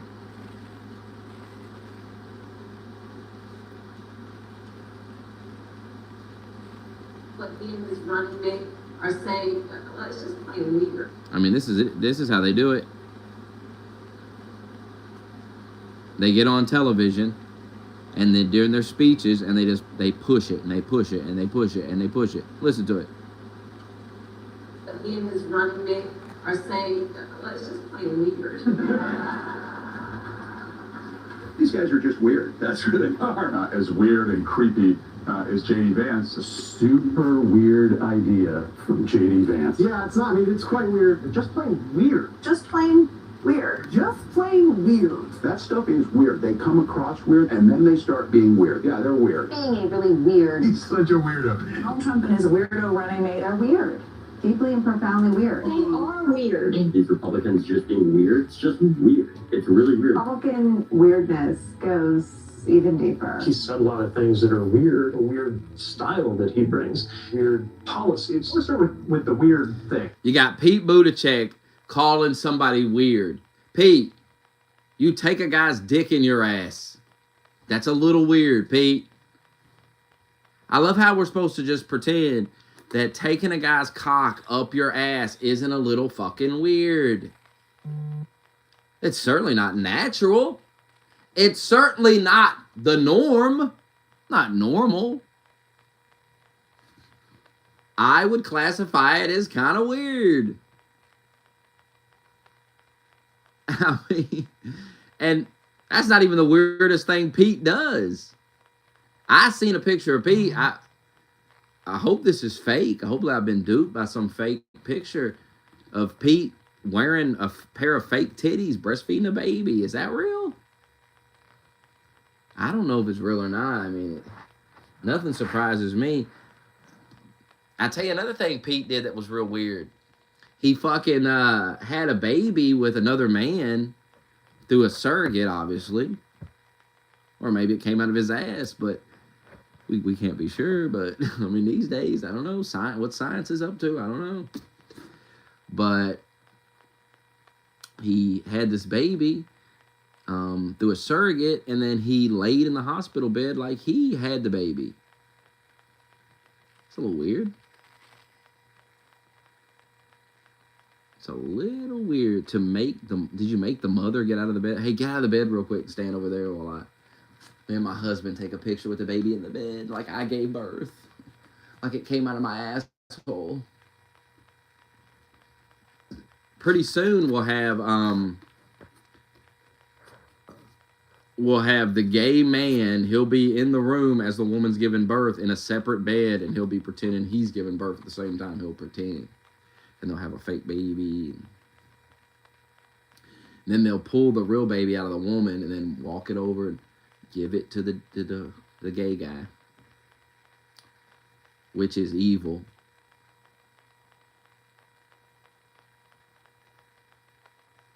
How's it not evil? To take that baby and give it to some gay guy when it obviously wants its mother.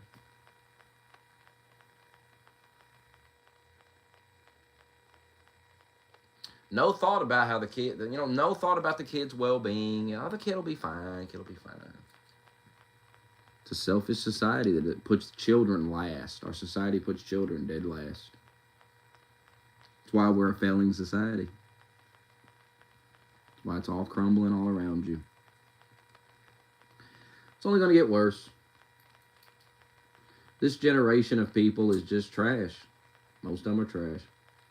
Hate to break it to you. You too. Me too. We're all trash. And we just got to die off and Hope the next group of motherfuckers gets it together. Actually, we don't even have to care what happens after because we'll be dead. Fuck them. If they don't get together, yeah, fuck them. I'll be dead. Really, none of my business what they do because I'll be long dead. Won't be here to worry about it. Won't have to deal with it. But Pete Buttigieg, you can't be calling nobody weird, bro. I mean, come on, bro. As a grown man, when you're bending over, getting drilled, I mean, it's a little weird. It's a little weird. It's a little strange. I mean, I'm not saying you can't do it. You're allowed to be weird. It's America, but you're not allowed to be weird and then go around calling everybody else weird. That ain't weird. What is weird about J.D. Vance? Can a liberal in the comments below tell me? What is weird about J.D. Well, he fucked a couch. He didn't fuck a couch. That's a made-up story. So, right out of the gate, and I've asked people this, and that's what they say every single time. He fucked a couch. But that's not true. That's a fake story. How does a fake story make someone weird? It doesn't. It makes you're the weird one because you know it's fake. And you're just going to pretend it's real because you hate somebody. That's kind of weird, too. It's kind of weird. Weird behavior. I mean, there's plenty of reasons probably not to like J.D. Vance that you could find. You don't have to make things up. Why not just say, I support abortion, and so fuck them? And then I would say, all right, I respect it. I mean, you're still a retard, but, you know. Why lie?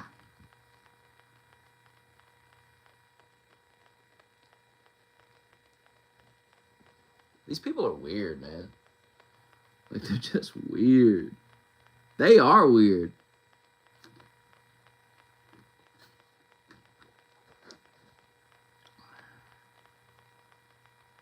Oh, yeah, I know Trump's a pedo. No proof that he's a pedo, but it's like me and my girl was watching this video yesterday, and it was Trump, somebody talking about Trump. Who was it? Fuck, who was it?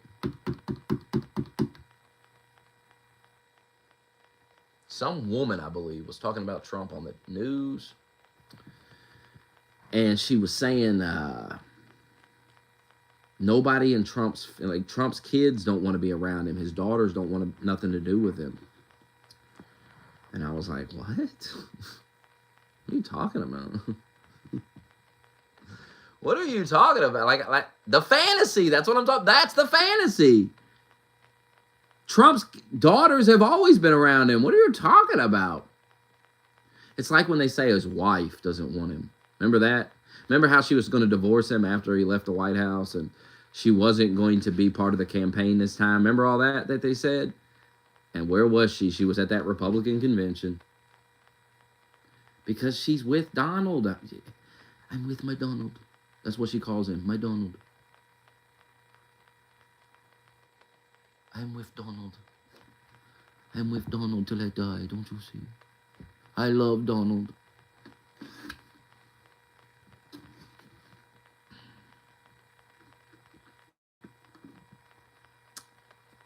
But people live in the fantasy where Trump's this bad guy, bad husband. He abuses Melania. That's a fantasy. You have no proof of any of that, but you want to believe that based on how you feel about Trump. And so you believe it. You believe it. And then you start coming up with fantasies about she's going to leave him. But these fantasies of her leaving him are based off your other fantasy that she hates him. You have no proof of any of it. It's all a fantasy.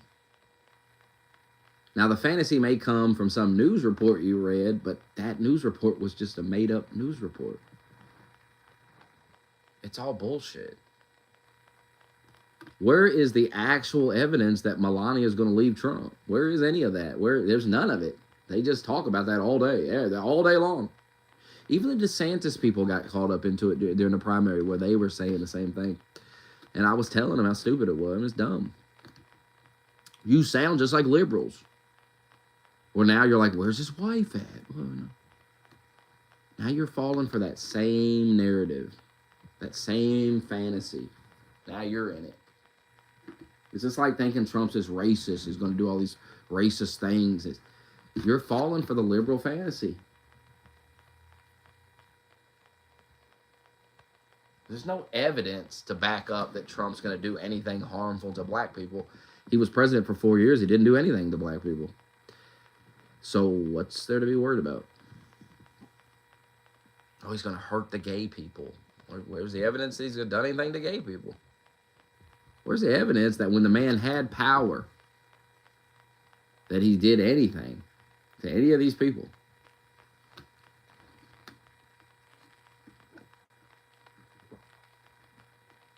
I just think you're going to have a little bit harder time selling that lie again. It's the same lie resold. He's a racist. He's going to, oh God, if he gets in power, he's going to do this to you and that to you. Well, he already had power, and you said he was going to do it last time, and he didn't do it, so why would I be worried about it? How you going to sell the same lie a second time? I think it's going to be a little harder to push that one this time. Damn, I get another one already? Damn it. What the? I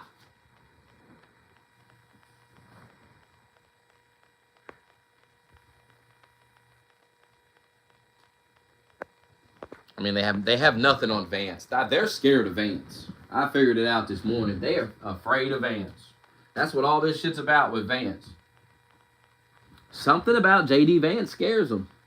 I don't know nothing about him to know what it is, but they scared of Vance.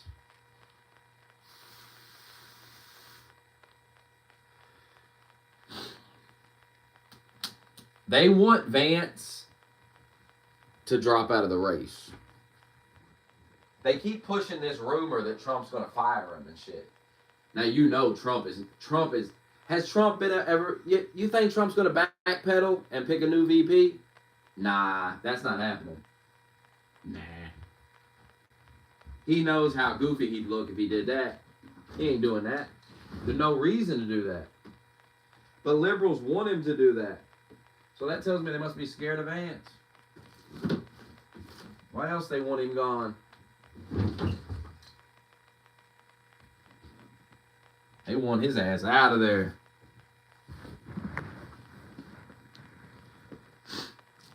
Is it because he's young? So you can't kill Trump because then J.D. Vance will be the president. And he kind of scares you, huh? They were trying to say he's a racist. His wife is brown. So he's got mixed race children. So that's not going to work. You got to convince me he hates brown people. My wife is brown. This one woman was on the news. She was like, J.D. Vance wants white children. Wants you to have white children. He just wants white children. His children aren't even white, bitch. I hope I bookmark this shit. Dumbass bitch. He doesn't want brown children. He's not talking about brown children. He's talking about white children. Because he said people need to have children. She was like, yeah, he means white children.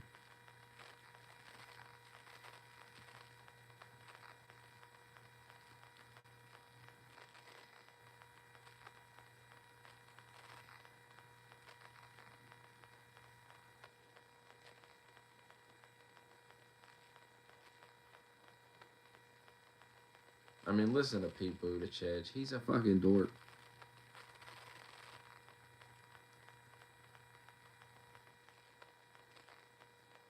I mean, it won't even play. How much of a dork he is. Us MAGA Republicans banned him. Fuck! Scared the shit out of me. You'd be terrified too. Look at this. Republicans banned abortion. Us MAGA Republicans banned abortion, but that's just the start. That's just the start. If Trump gets elected, we want the government involved in all aspects of your sex life. Way more involved. Way more involved. When you have sexual intercourse, it should be illegal to use contraception. No pills, no condoms. Your genitals are reserved for procreation. If you freeze 12 eggs, you should be required to have 12 babies, or else you're a serial killer. And I'm definitely not a serial killer. Are you? My son monitors my porn usage to make sure I'm not self-pleasuring. Just like Speaker of the House Mike Johnson. That's true, you can look it up. Don't you think that's normal? Yeah, I do. It's normal for your son to do that. You should have a family member monitor your porn use too. Because pleasuring yourself is very, very naughty. I'm voting in November. I'm voting in November. We're all voting in November. Are you? Because what happens in your bedroom is up to me. It's up to me and my son. Also, mouth stuff is a sin. Us MAGA Republicans. I mean, these Democrats are weird. They made that ad. Those are Democrat men. And they're all weird looking. But they're Democrats. Pretending to be Republicans for an ad.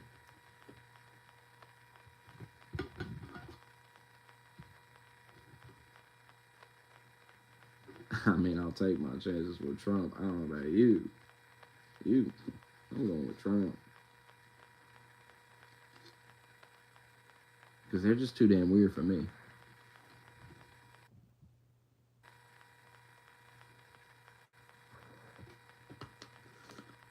They don't get to call me weird. I mean, to call me weird, you got to be cooler than me. If I look at you and I'm like, nah, come on. Who's this guy? What's cool about, I mean, if you're voting Kamala Harris, you're automatically a loser. You're not, nothing cool about you. I don't care what you're doing.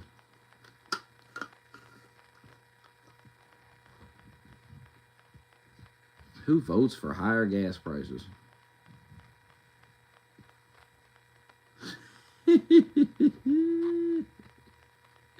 Got a retard votes for higher gas prices. You dumb motherfucker. I'm intelligent. Oh, I bet. Oh, we're gonna, God, you know. That's why part of me is like, I hope Kamala wins, just so we can see how smart you are.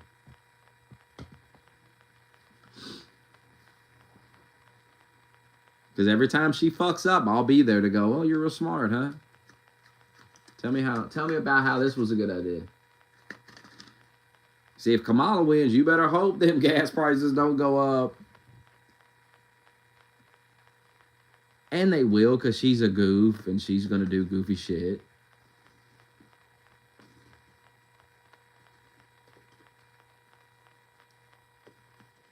And then she'll be like, we need bold leadership. That's been the problem for all... Oh, God, I can hear her now.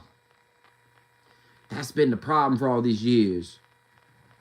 Is these old white men didn't have what it takes to get the job done. But a woman, a strong black woman,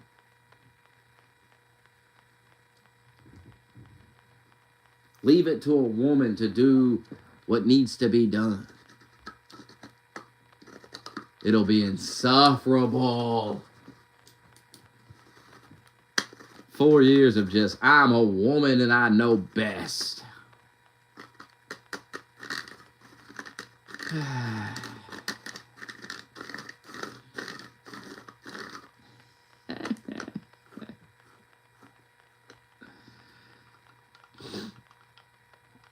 Send a 10 with a link and I'll watch it.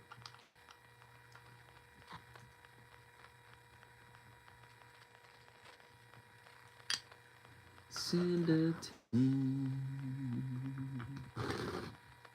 A 10.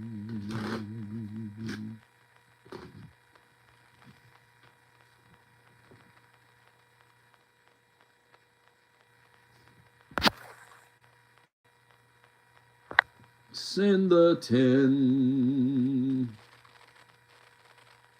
It will not play this clip of Pete Buttigieg. It will not play it. It's weird. No sound.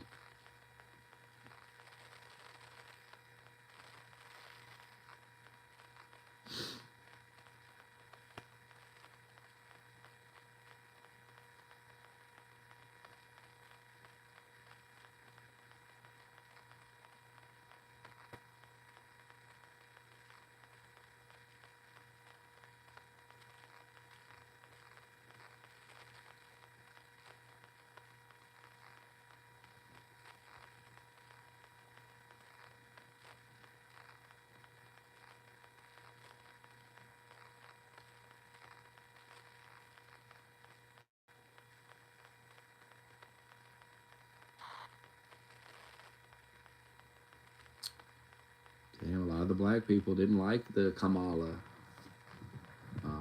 rally she had. They're calling it ghetto. I didn't watch it. Was it ghetto? What makes it ghetto?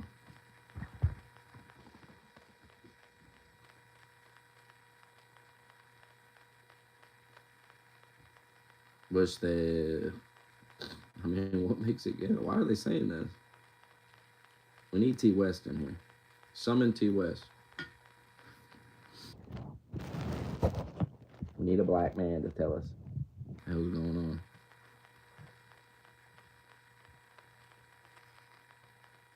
Ah, fuck, but he needs a white man to help him get on the internet. This is a...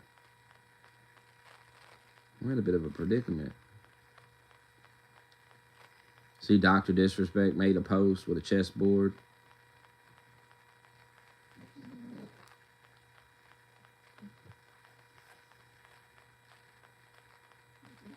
The only way Dr. Disrespect can possibly... He can't come back from this. He admitted he was talking to a minor.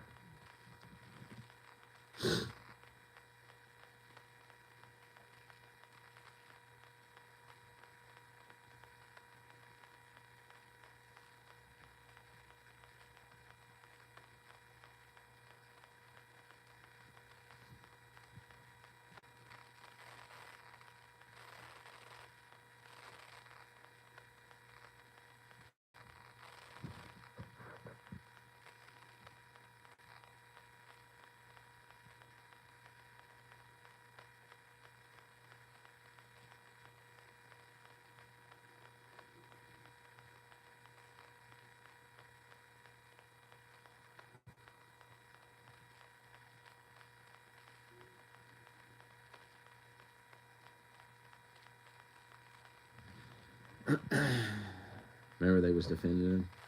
They were like, it was a fake minor. Like, what does that matter? That shit had me laughing.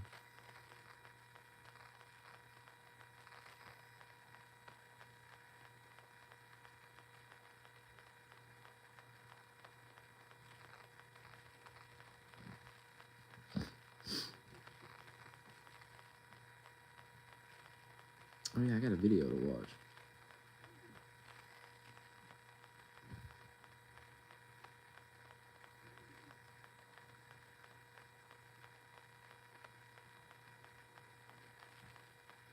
Why I cut my daughter out of my will. Red Hawk said this. 5-year-old daughter is a writer in Hollywood. She has become something of a social media influencer over the last year or so. She has about 103,000 followers on TikTok. Many of her videos get millions of views. She also gets quite a lot of media attention. Her shtick is that she was raised in a conservative-leaning Christian home, putting out videos like this. It's Pride Month. Happy Pride to all of the formerly Christian, Republican, homophobic children who grew up to be pretty gay. I always forget that being pro-choice technically means that I'm pro people also being able to choose to keep the baby. And I just heard about some people from my high school who accidentally got pregnant and the girl is apparently decided to keep the baby. And my first thought was like, what? I'm like, our state is pro-choice. You can get rid of it. And I said that to a mutual friend and she was like, well, yeah, she can also choose to keep it. I was like, oh, that's how that works. I don't know if I'm pro-choice. I think I'm pro a lot of the people I know shouldn't be parents yet.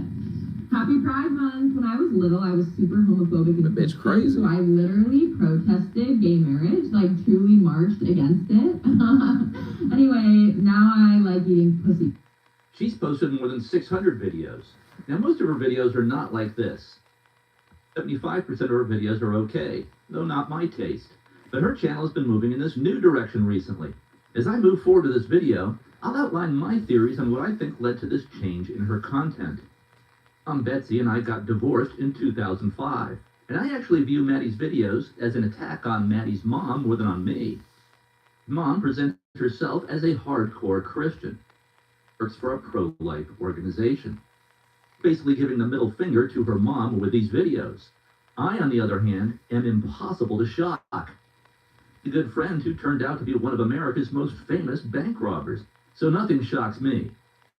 Certainly vote Republican. My actual political and religious views are complicated and evolving all the time. And I grew up in a family that was divided politically. My mom was an artist and she was far left. Volunteered for Ralph Nader in the 2000 election because she thought Al Gore was too right-wing. Voted for John F. Kennedy over Richard Nixon in 1960. He was a professor of English literature at Dartmouth College. He started writing book reviews for National Review and became friends with the conservative intellectual William F. Buckley. And Dad became a senior editor at National Review when he was a full professor at Dartmouth.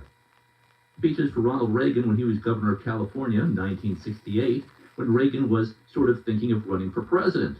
And then Dad wrote speeches for Nixon in 1968 and 1972. Dad voted for Reagan in both 1980 and 1984.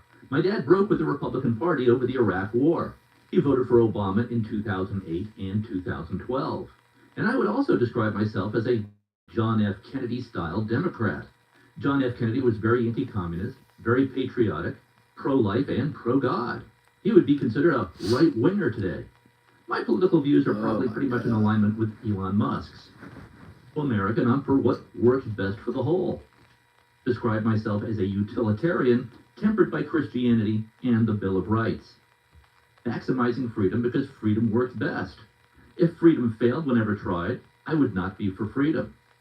Freedom works. But of course, we also need rules. We need a social safety net because some people just can't make it on their own, can't take care of themselves. And yes, I am pro-life, which is one of the unalienable rights listed in the Declaration of Independence. Each one of us has an unalienable right to life, liberty, and the pursuit of happiness.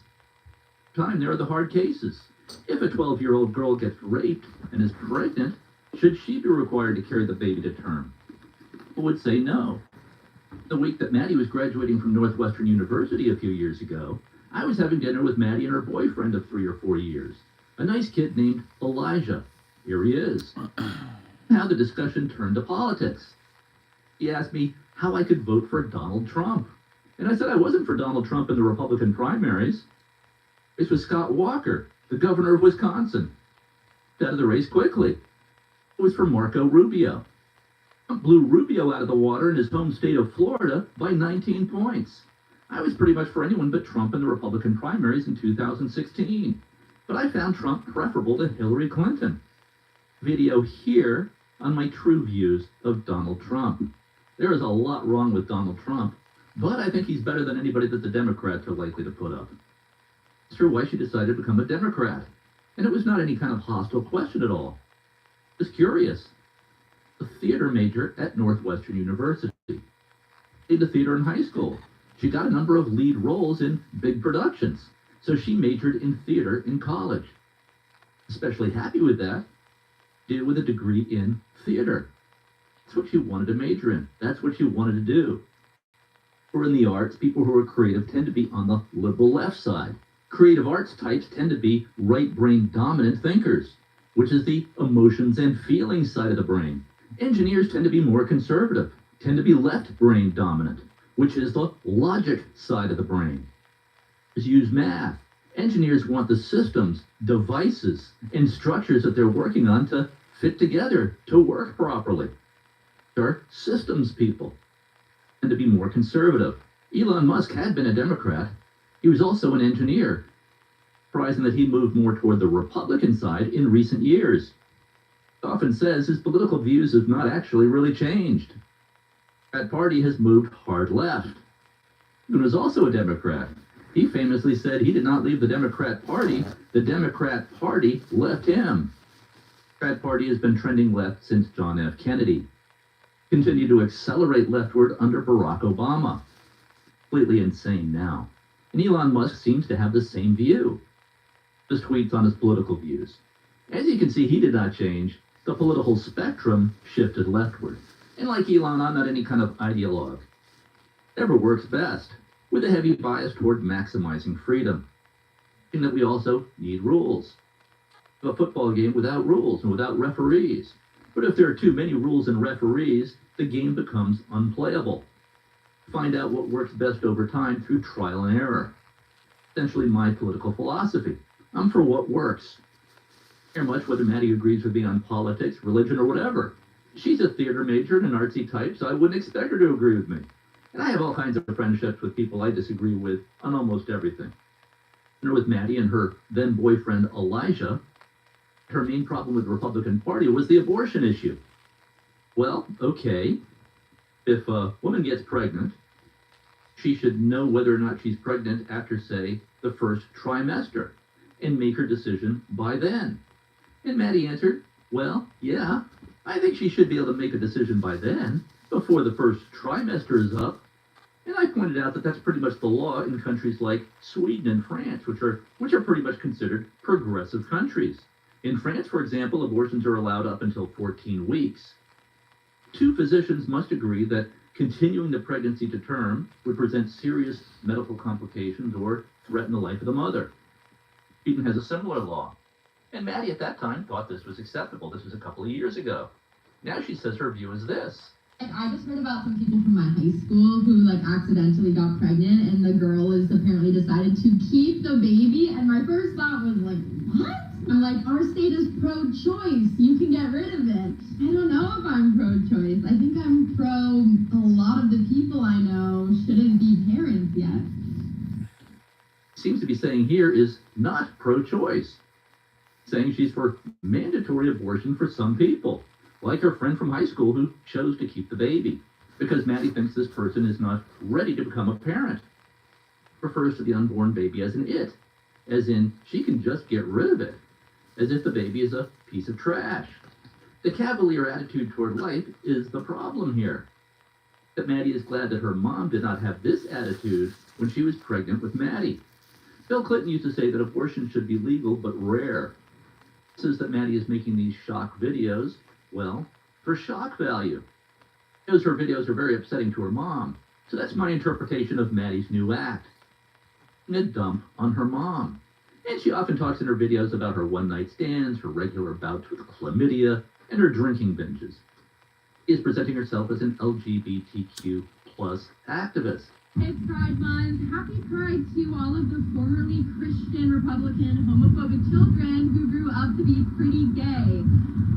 Happy Pride Month. When I was little, I was super homophobic and Christian, so I literally protested gay marriage, truly marched against it. Anyway, now I like eating pussy. Now I have nothing whatsoever against LGBTQ folks. I am very pro-LGBTQ if that's what you really are. Some people are born that way. You can't help who you are. I was very good friends with one of the first trans athletes, Renee Richards. He was a top collegiate tennis player, played number one all 4 years in college, at Dartmouth, then at Columbia when he transferred there. Top junior tennis player. Tennis tournaments, my dad would find himself playing against Renee Richards when he was Richard Raskin. Raskin was the number one men's tennis player at Yale. And my dad and Raskin were pretty comparable in terms of their tennis skills.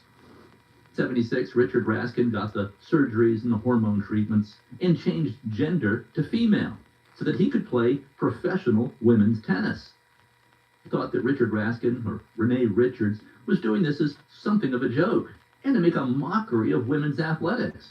That was our assumption. Really sure what he was thinking. Raskin thought he could dominate professional women's tennis if he transitioned to female. Renee Richards was excluded from professional women's tennis. In a court case, she was allowed to play in the U.S. Women's Open in 1977 at the age of 43. She was lost in the first round of the U.S. Open to a top woman tennis player named Virginia Wade.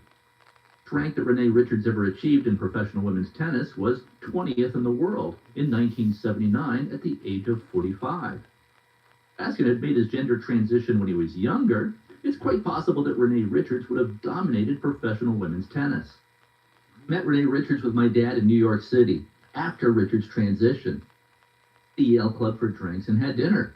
She was very engaging, and I think Republican.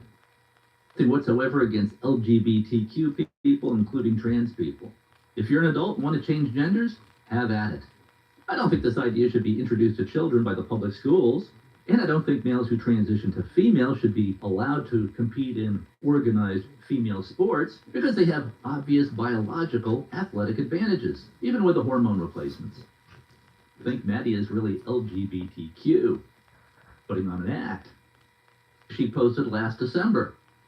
I went on a date this week and I felt the feminism leaving my body. I live on the east side of LA, and if you don't know what that means, it's sort of like the artsier part of LA, you know. I sort of fell into going on a date with the most guy's guy I've ever been on a date with. And he's from West, you know, Santa Monica. He's a bro, right?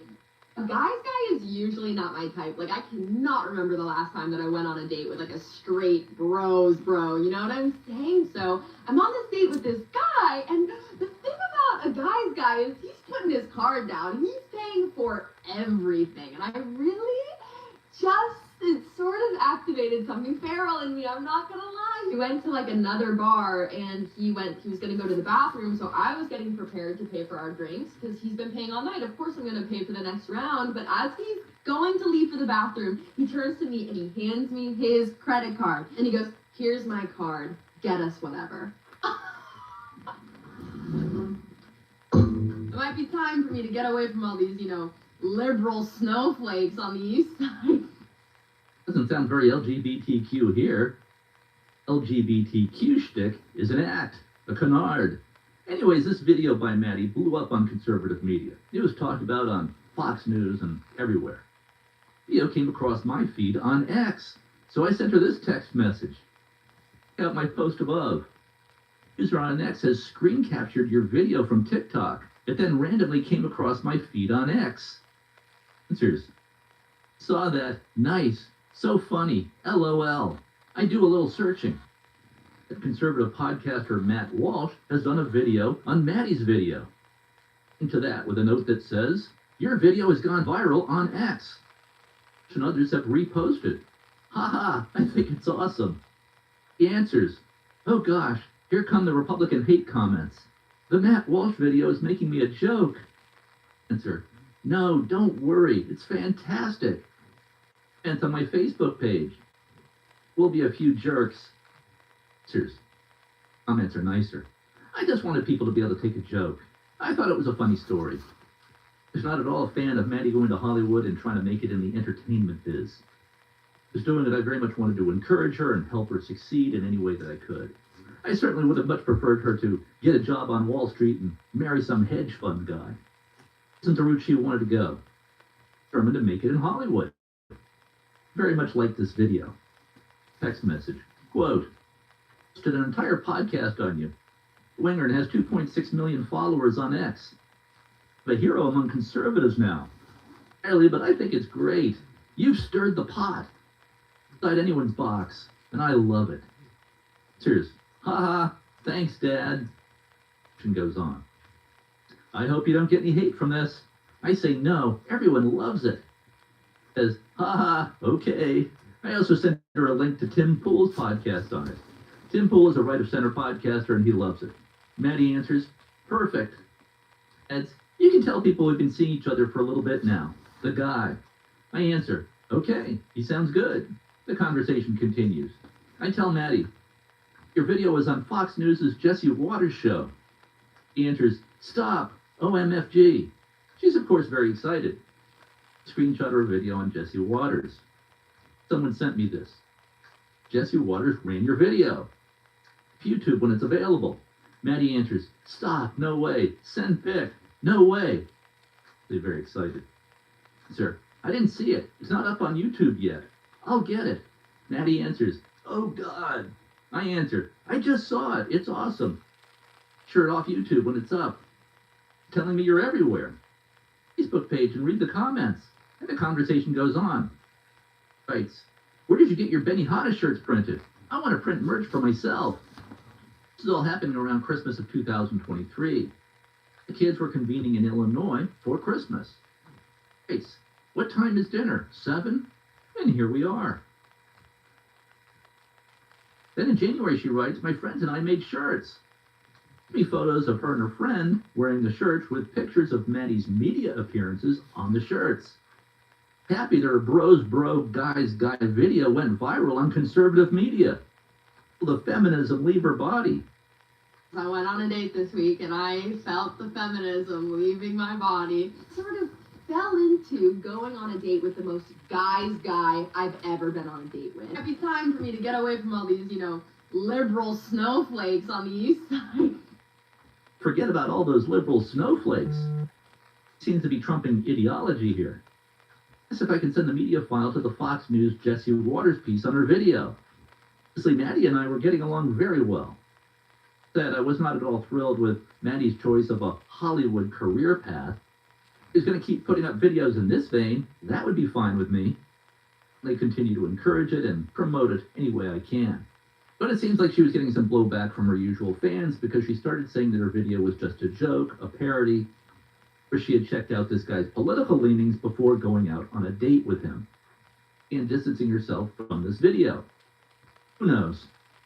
That when she was growing up, Maddie was always talking about boys and how she had a crush on this guy and that guy. Great boyfriend in college for 3 or 4 years. I think the entire time she was in college. This guy, Elijah, who was a great kid. So a theater major, and I'm sure leaned left. Though so far as I could tell, he really wasn't that political. Polite and respectful, we had good conversations. Concern was that he would dump Maddie. You can see Maddie can be, well, not the easiest person. Elijah is a good, solid, steadying influence on Maddie. After graduating from Northwestern University, they went to Hollywood together to look for jobs. Be in the entertainment industry. Up soon after arriving there. It happened. Absolutely nothing in Maddie's background that suggested that she was LGBTQ. She was boy crazy. He's claiming she's bisexual. Doubt it. Or it's possible that Maddie has brainwashed herself to be bisexual to fit in with the Hollywood scene. Chapter in my new book titled Brainwash Yourself to Success. Wash yourself in almost anything. Wash a lot of apparently normal people to carry out the Holocaust. Brainwashed 900 people to voluntarily commit suicide together. Manson brainwashed young people who came from well-educated, well-off backgrounds to commit a series of mass murders. As people can be brainwashed to do and believe almost anything. A guy who thinks he's a dog. You know, it doesn't cost too much for me to live. Yeah. And I kind of live simply. I feel like the dog philosophy is just a simple life a little bit. Yeah. So it's, and dog food doesn't cost that much. So I'm not doing too bad. And I kind of can get friends that way too, you know, people who interact with me as a dog. Males are objectively much better looking than males. Hairy and smelly. Nothing whatsoever that's physically attractive about males. Males tend to be much more social than males. To have more female friends than males have male friends. I can see why some females choose the LGBTQ route, either bisexual or exclusively female. That is males being attracted to other males. That just doesn't make sense to me. But people are attracted to whatever they're attracted to. I love olives and Brussels sprouts. I hate olives and Brussels sprouts. I probably could brainwash myself to love olives and Brussels sprouts. I to say what your taste should be. What Maddie is really doing with her videos is taking a dump on her mom. The shtick is that she's now LGBTQ. Rejected her Christian Republican upbringing. Happy Pride Month. When I was little, I was super homophobic and Christian. Now I like eating pussy. It's how much her TikTok videos will upset her mom. But I also think that Maddie sees her LGBTQ act gain traction in Hollywood. The audience that she's built up on TikTok. A white woman from a wealthy Chicago suburb who graduated from a very expensive elite college. She's had every advantage in life. Make any kind of a case that she's a victim. Really be the poster child for white privilege. Her is that you don't get ahead in Hollywood by being a white woman from a wealthy Chicago suburb. A Karen, essentially. Hollywood, you get ahead by being part of some allegedly oppressed group. When you're especially cool if you're LGBTQ. Maddie has just adapted her shtick to be what's trendy in Hollywood. She's trashing her background and where she came from. She cares she's LGBTQ or not. She's an adult. She can be whoever she wants to be. I suspect that she might be pulling a Jussie Smollett here. No way to really know what's going on in someone's brain. Don't have any problem with crude, crass, and edgy humor if it's actually funny. Ellen, one of my favorite comedians, put out a lot of edgy material. Sarah Silverman. Good. Turn to your head to the side. Okay. Like this. Like this? And then just let your mouth be loose and natural, and maybe put your lips together, and put your tongue out just a tiny bit. Mm-hmm. Well, a little more tongue. Okay.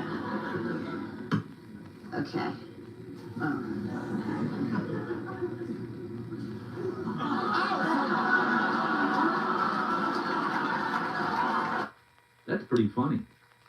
Not to be crude just to be crude. It's to be a point to it. It needs to be more than just upsetting your conservative Christian mom. It's tough.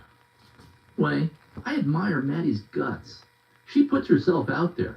That's not easy. But she's trying to get views at the expense of her mom. That's not the way to do it. And her jokes are really no longer funny. Punchline, no theme, no story, no real point. Just the same old shtick, the same old routine about how she was raised in a Christian Republican household and has now rejected that. Okay. The next step in the story. Why is he shitting on his Twist. daughter? Going. What is They have this? their own opinion about things. Joke. What's the story? Where's the point? I've decided to cut This Maddie video out is of my 90 will minutes because of him you just don't go shit. out there and trash What is your it? parents and expect there to be no repercussions. I don't know. It's actually a trust plus a will. It's been rewritten now. Love Maddie. Maddie's my daughter. Want one penny of my money going to promote material that she's now putting out there. Well, she can do whatever she wants. I'm going to subsidize this activity.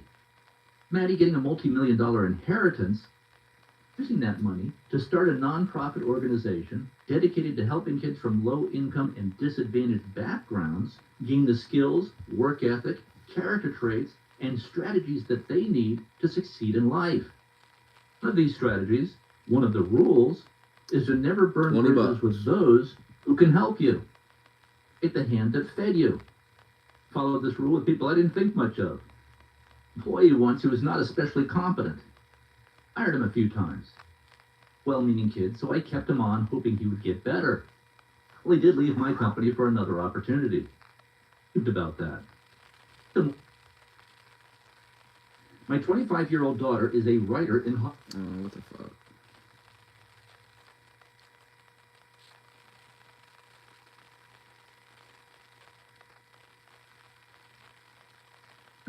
A few years later, he would be in a position to help me land what would become one of my biggest...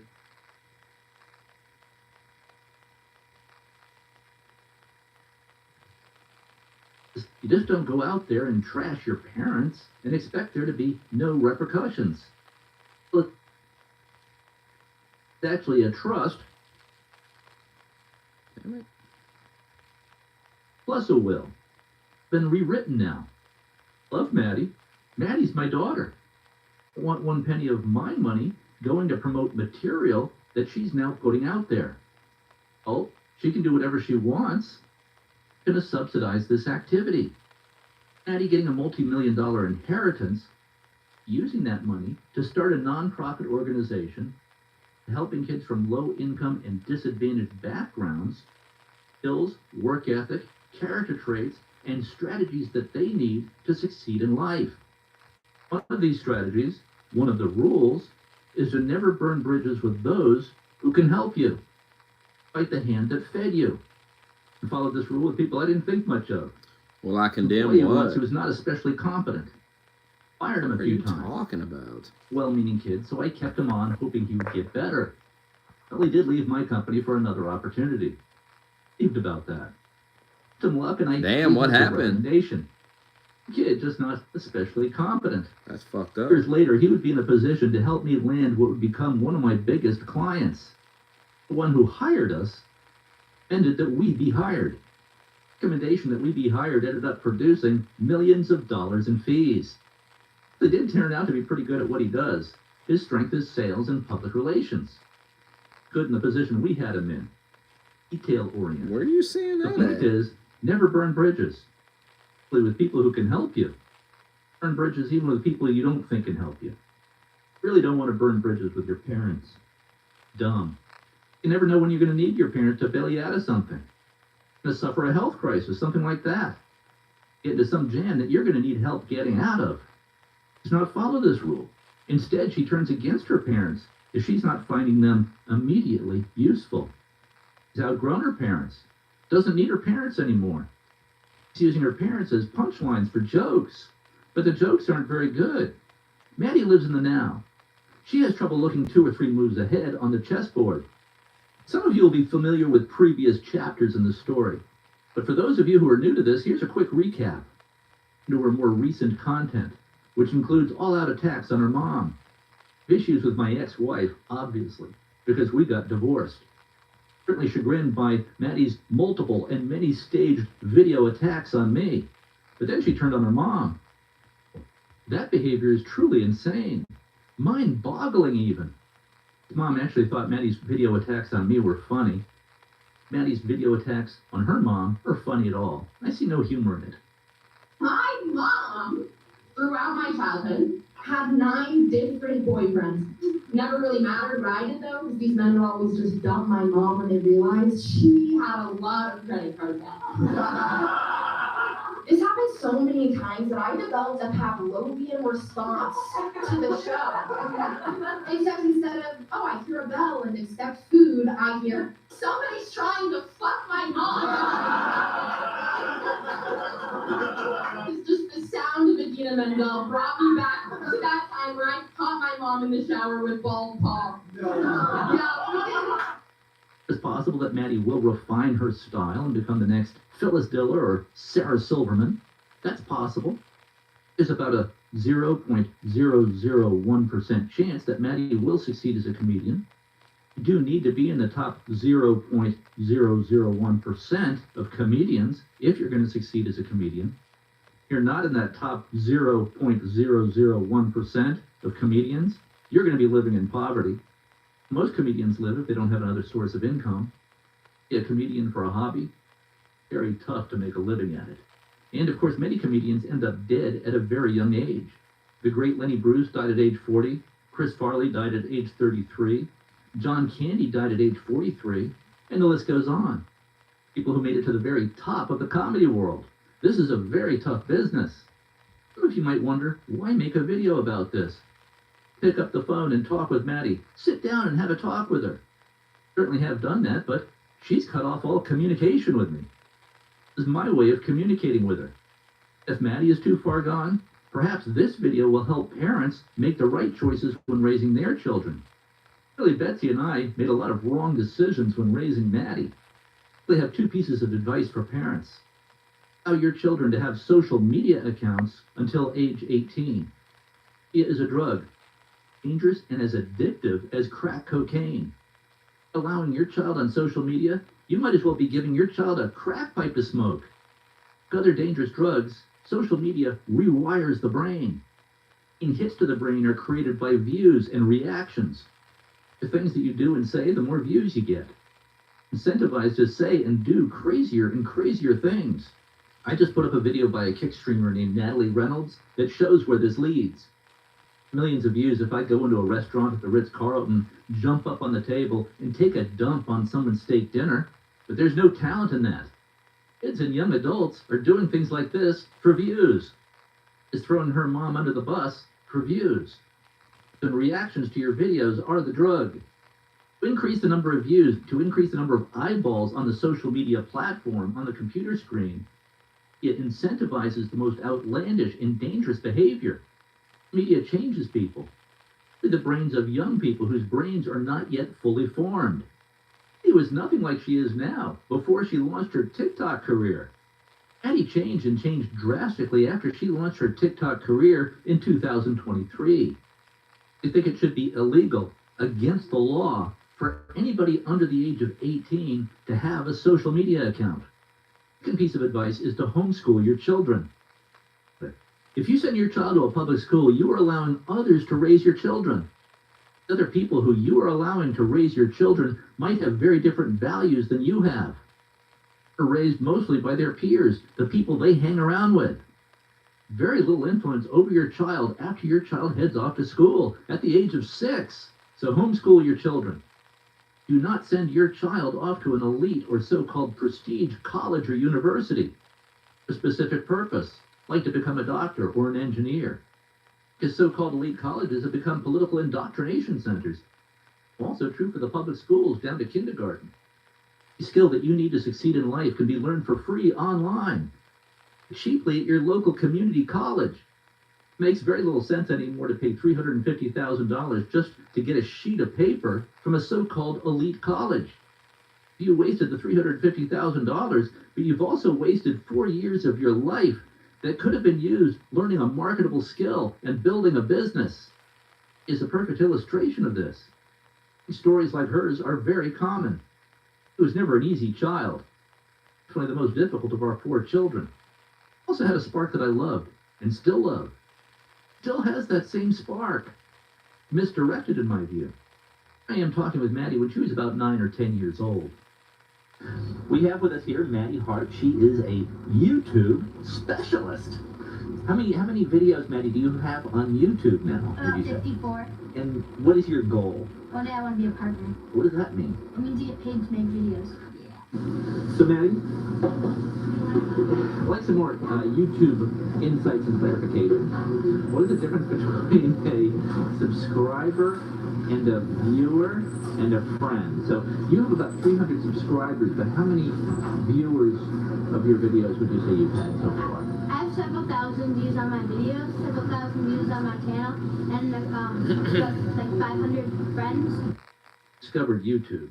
Now, some might justifiably think that I pushed her into the social media thing from our conversation right here. She actually discovered YouTube on her own. And I saw it as a positive, as a great creative outlet for her at that time. It really is not nearly as addictive as TikTok. Checking out long-form videos.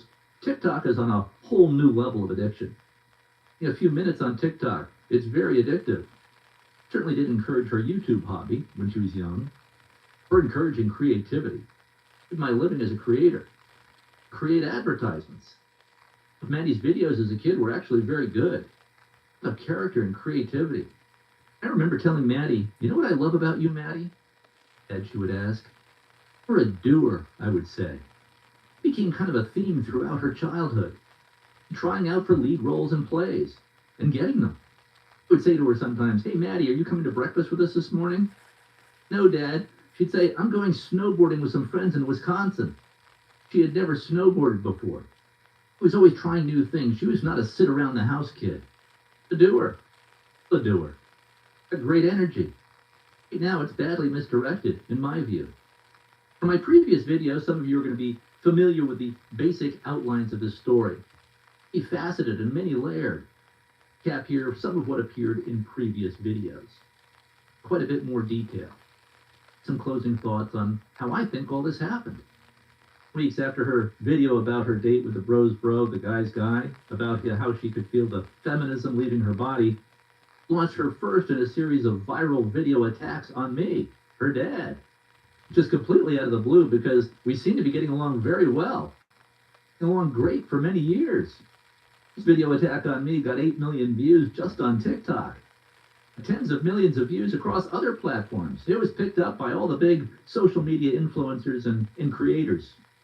February 14th, 2023, I woke up at 6 a.m., as I usually do, myself a cup of coffee, in my lazy boy chair wearing a t-shirt and boxer shorts, per usual, up my laptop computer to start work. Usual routine. What was I greeted with? An avalanche of comments in my social media feed calling me a deadbeat dad and all manner of other insults. Received emails and text messages from my clients asking me what this was all about. How big this thing had blown up. Happening, I wondered. Of course, as many of you know, Maddie had put up a video about me of having abandoned the family to a career in breakdancing. To accuse me of not paying her medical bills. My dad abandoned my family when I was 5 years old. That is a wife and 4 kids. He abandoned us and then pursued amateur breakdancing. Some more context is needed here. Needless to say, I will talk about this in a moment. All right, let's continue with the video. And he got really good. He blew up. He became a D-list celebrity status, viral breakdancer. He became the oldest actively competing breakdancer in the world. Here, I'll show you. See, take a look at this 60-year-old breakdancer. Yes, 60 years old. Amazing.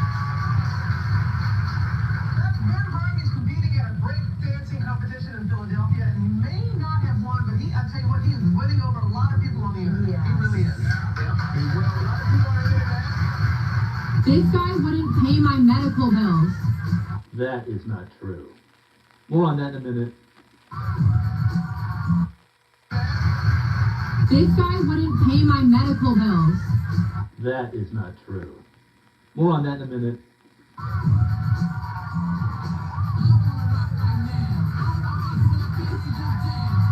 He just left 4 kids to do that. He may not have paid for some of my medical bills growing up, but he did give me this breakdancing merchandise. So that's him. He's on his That's a nice shirt. His B-boy name, because his name is Ben Hart. I'll get texts like this, happy birthday, ? And then links to his breakdancing video. That's true. Yeah. I text Maddie. Maddie, this video you did on me. But this is very inaccurate. This is Mom's version of events. I paid her $1.2 million in cash. That was the beginning of the divorce at the get-go. 2, paid her $18,000 per month in child support and alimony, later reduced to $12,000 per month. 3, paid health insurance plus 70% of medical costs. 4, paid $600,000 into the college fund. I paid a total amount of about $5 million for you guys. Abandoned the family. I lived right down the street in LaGrange. Point. Breakdancing for exercise in 2012, 7 years after the divorce. Part of the video is funny. 5,000 comments on your video. Please take it down. Thank you. And I'm not at all angry. The video were very funny. You were very talented. Love, Dad. Added. Redo the video and make it just as funny. Prove that didn't pay medical bills and deadbeat dad heads. True, and are very damaging. Time clients were already emailing me, phoning me, sending me text messages, asking me about Maddie's video. That's how big this thing had blown There's up. nothing on Twitter about Kamala Harris's daughter being attacked. Answers.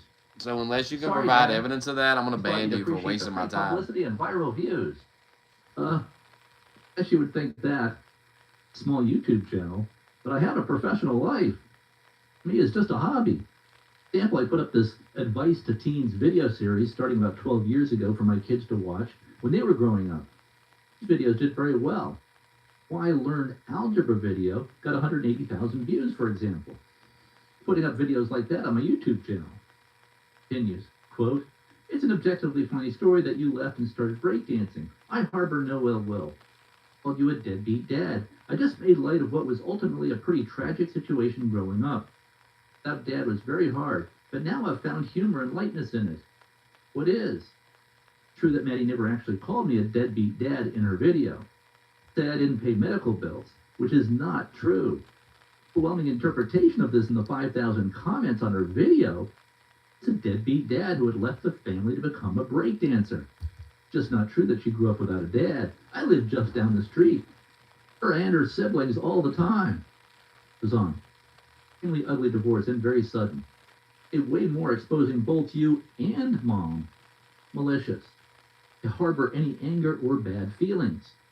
I focus on the funny part, which is, Dad got really good at breakdancing. Shouldn't have made the medical bills joke. That's just something I heard growing up. Else is funny and just in good like fun.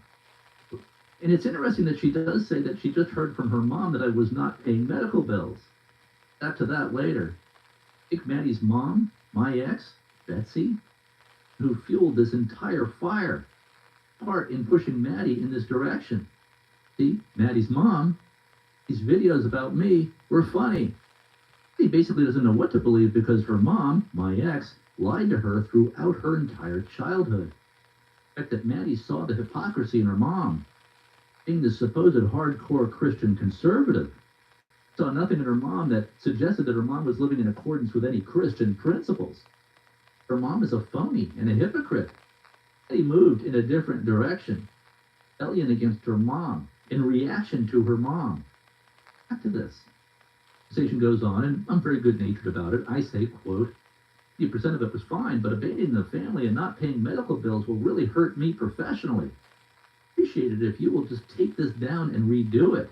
I know you meant no harm. Love, Dad. He answers, and I put her answer up here if you'd like to read it. Includes that it's too late to redo. People have seen it, she says. Keep my request. Just take it down. Answers, no, it's too late. It's already been reposted. Own it. Dancing is viral and people love it, end quote. It's just not accurate. Not pay medical bills. Did not abandon the family for breakdancing. Did not abandon you kids. Was not a deadbeat dad, as many in the comments are interpreting this, end quote. Maddie answers. Didn't pay some medical bills. Ooh, and you did abandon us. Steve actually does not say that I did not pay some medical bills, that I didn't pay her medical bills. This guy wouldn't pay my medical bills. That is not true. We'll see, this is not a lie. False. Lie is when you knowingly state something that is false. Just repeating the lie that she had been told for years by her mom. Proclaimed Christian. Back to this. Maddie, quote, comments I'm getting in my Twitter and social media feeds. The comments, there are thousands like them. Of being a deadbeat dad. Answers, ugh, I'm sorry, Dad. Goes on saying that this will blow over in a few days. More of her thoughts here if you like. Foods. Sure, I will be more careful. I thought it was funny and light. I love you. Sir, I know you meant no harm. I liked 95% of it. For all I know that you meant it as a compliment. Love, Dad. It's to be reassuring. The comments, love you! 3 exclamation points. I answer. There are a few positive ones. I've had to block about 30 people. Whose does it have? Pepper from CNN just followed me. I wonder why. I didn't know that Maddie's video had 8 million views. I did not have a TikTok account. Be reassuring again. This is like when I went super viral on Fox News. People said a lot of horrible stuff. Narrative, and I owned it and used it for my advantage. Did all of my accounts private for a few days. Yeah, I wrote this. I posted a video on your video. I think you'll like it. Post it on your TikTok feed. We'll love it. Download the file from Dropbox here. Answers. Haha, I love it. Don't want to stoke the fire anymore. Wanted this to be dramatic. To post a silly, humorous thing. You for embracing it. It's her text message with 3 big hearts for love, love, love. And I absolutely do love each other. Always have, always will. Never change that. Conversation. Timing you out, Bruce. You're getting 1 minute. The video I put up was very lighthearted. And I liked 95% of Maddie's video. Act that way again, Bruce, and I'll make it 5. Had to be corrected. Slander of me will no longer be tolerated in my comment section. You go do that somewhere else, Bruce.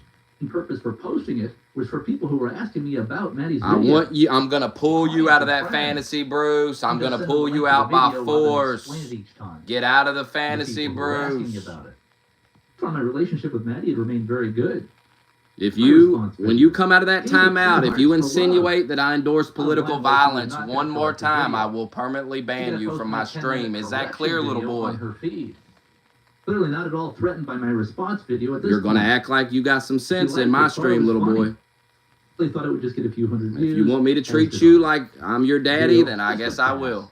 And our relationship would remain. You have 1 minute to get your behavior under control, Bruce. Minute response video. 1 minute. 33 million views on X. Musk even commented. We're in the middle of a video right now. Media You're not going to take over the stream Newsweek, the Daily Mail, with the your Daily unhinged Beast, delusions. like just about every major Get yourself YouTube together, and social Bruce. media content creator was commenting on it. Her dad apparently became like a Nice try, Bruce. The oldest actively competing breakdancer in the world, went on Good Morning America, went super viral, etc., etc. But she added that he wouldn't pay her medical bills. Then comes Ben, stage name Benihana, with a 10-minute reaction video and some pretty good-natured corrections. He claimed he lived close by after the divorce, did pay medical bills, child support, put money into a college fund to the tune of around $5 million all in all to cover the cost of the kids, and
Graduation from Northwestern University, Maddie asked me for $5,000 to help her get established in Los Angeles.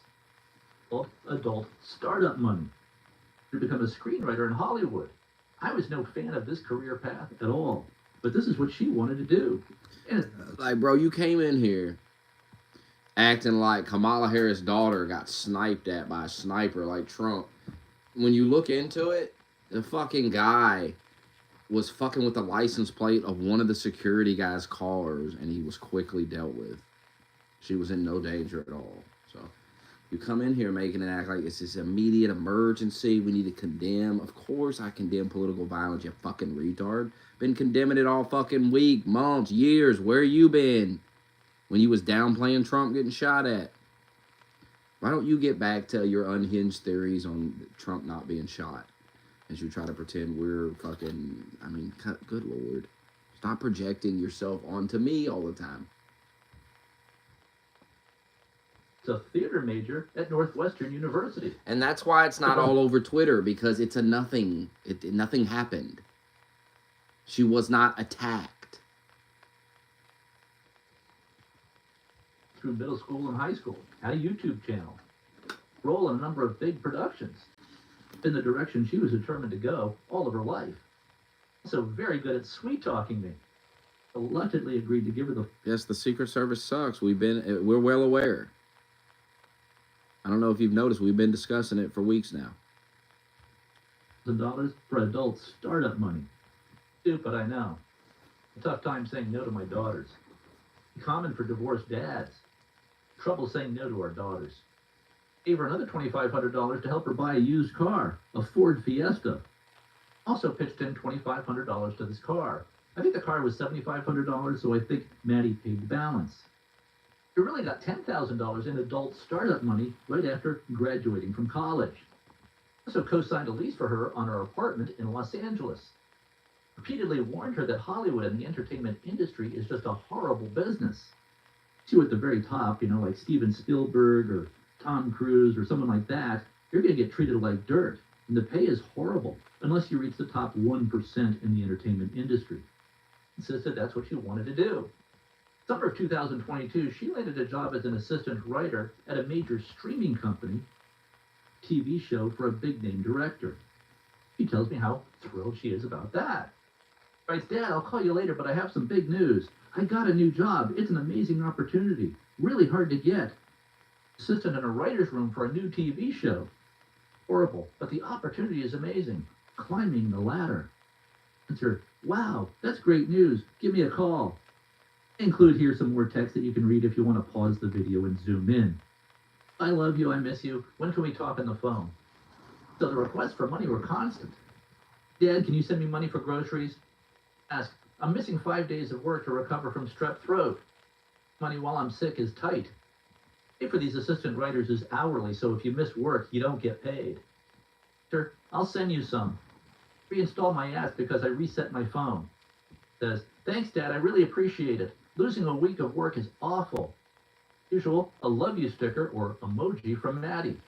More texts. Dad, want to do a call? Miss you, thinking about you. Sure, Maddie, call me when convenient. Be in Illinois for Thanksgiving and Christmas? Get back there? Says, sadly, I'm staying in California. Due in a few hours. For Christmas, though. In Illinois? Me. There for Christmas, too. He said he lived down the street from us. That's not true. Or, if he did, it was only for a few months, maybe. But actually, for most of my childhood, he lived in Florida with his new wife. Basically, I don't want to get into this. I have a house both in Illinois and a house in Florida. I was in Florida in 2014 once the kids were older. Florida for the winter, and then in Illinois for the summer when the weather is good. He truly had no hand in raising us at all. We don't speak with any sort of regularity. He gave us some money growing up. I honestly don't know the nitty-gritty of the financial situation. I really, really don't.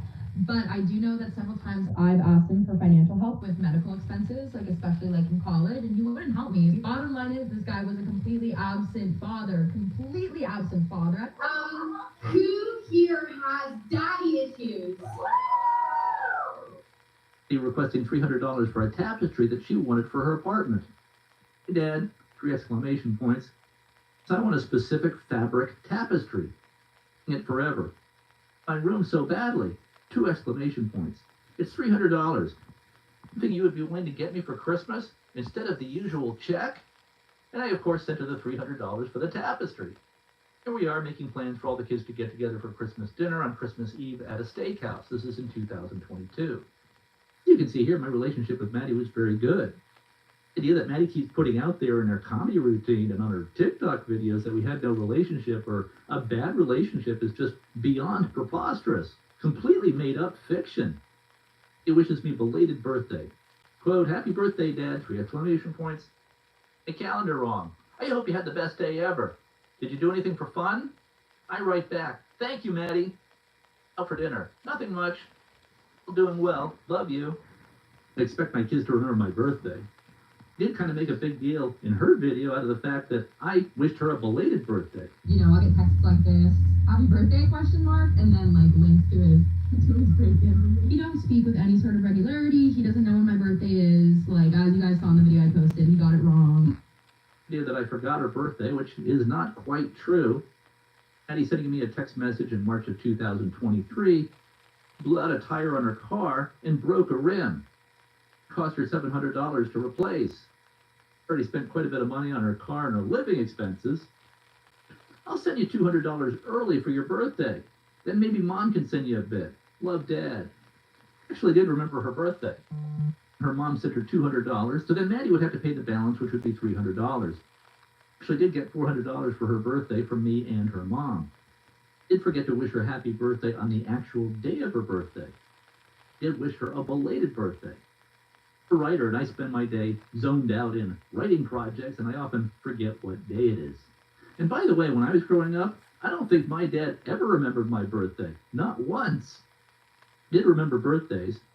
All bothered that my dad did not remember birthdays. I don't think it was a thing for dads to remember their kid's birthday. Well, I've done a pretty good job of remembering birthdays for my kids over the years. Here, I'm remembering no birthdays. Remembering birthdays business.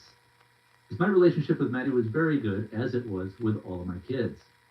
Absolutely nothing amiss so far as I could tell. We're communicating constantly with each other. Love you, miss you, can't wait to see you, etc. Also phone calls. And here she's telling me about her new boyfriend.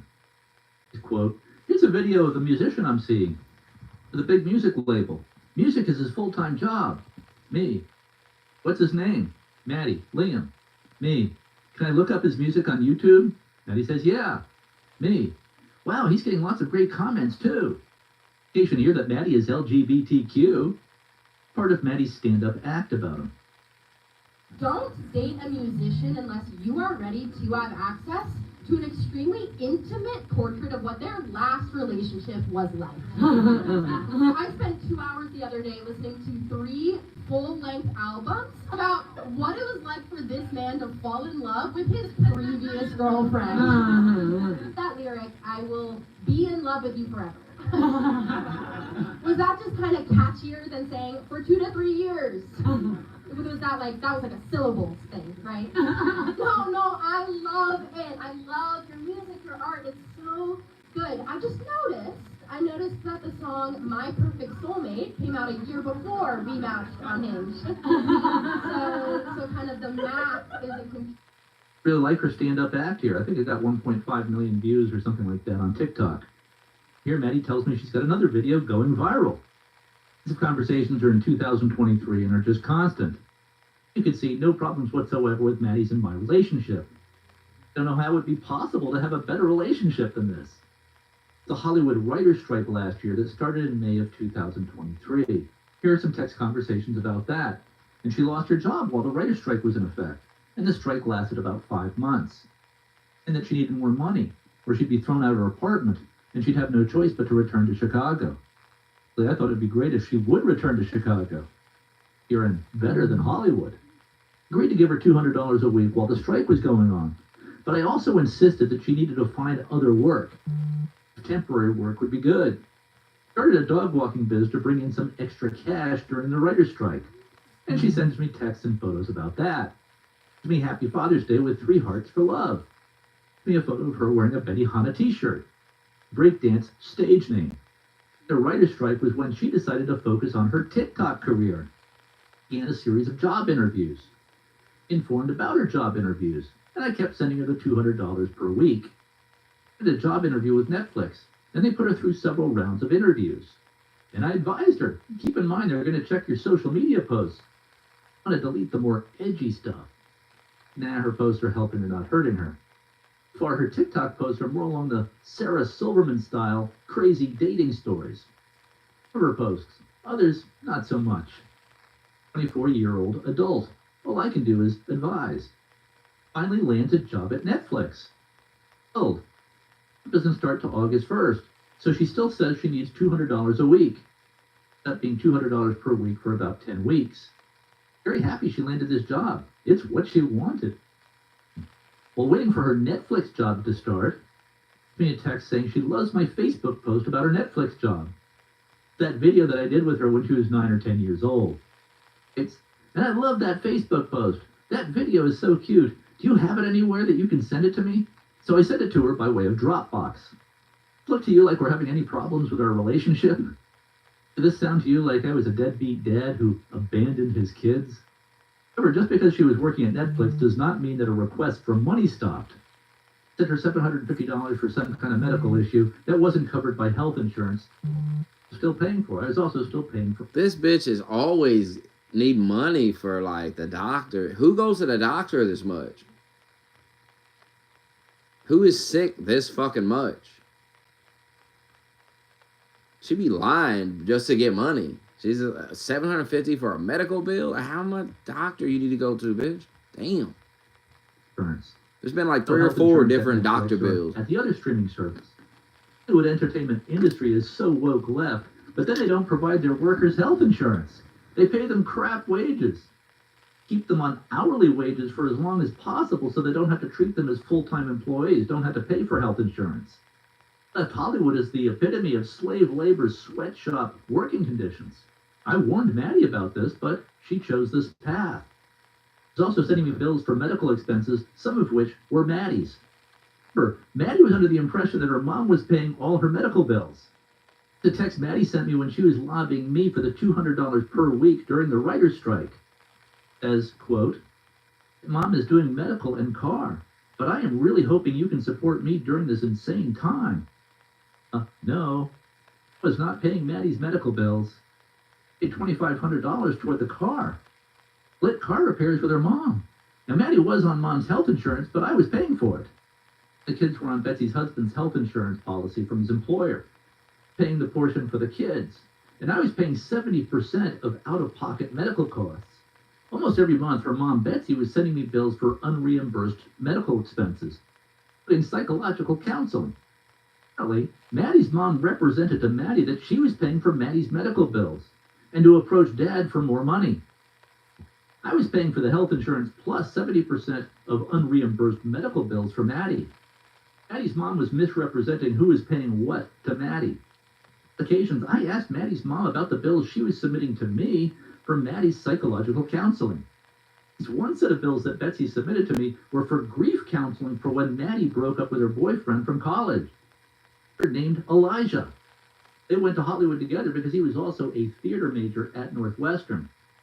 Who broke up with who? Mom wanted me to pay for grief counseling for Maddie, up with her boyfriend. Declined to pay for that. And no evidence here of being the least bit LGBTQ. These were the medical bills that Maddie said I wouldn't cover. Grief counseling over breakup with boyfriend. In her text here, Maddie also says Mom is paying for a car repair.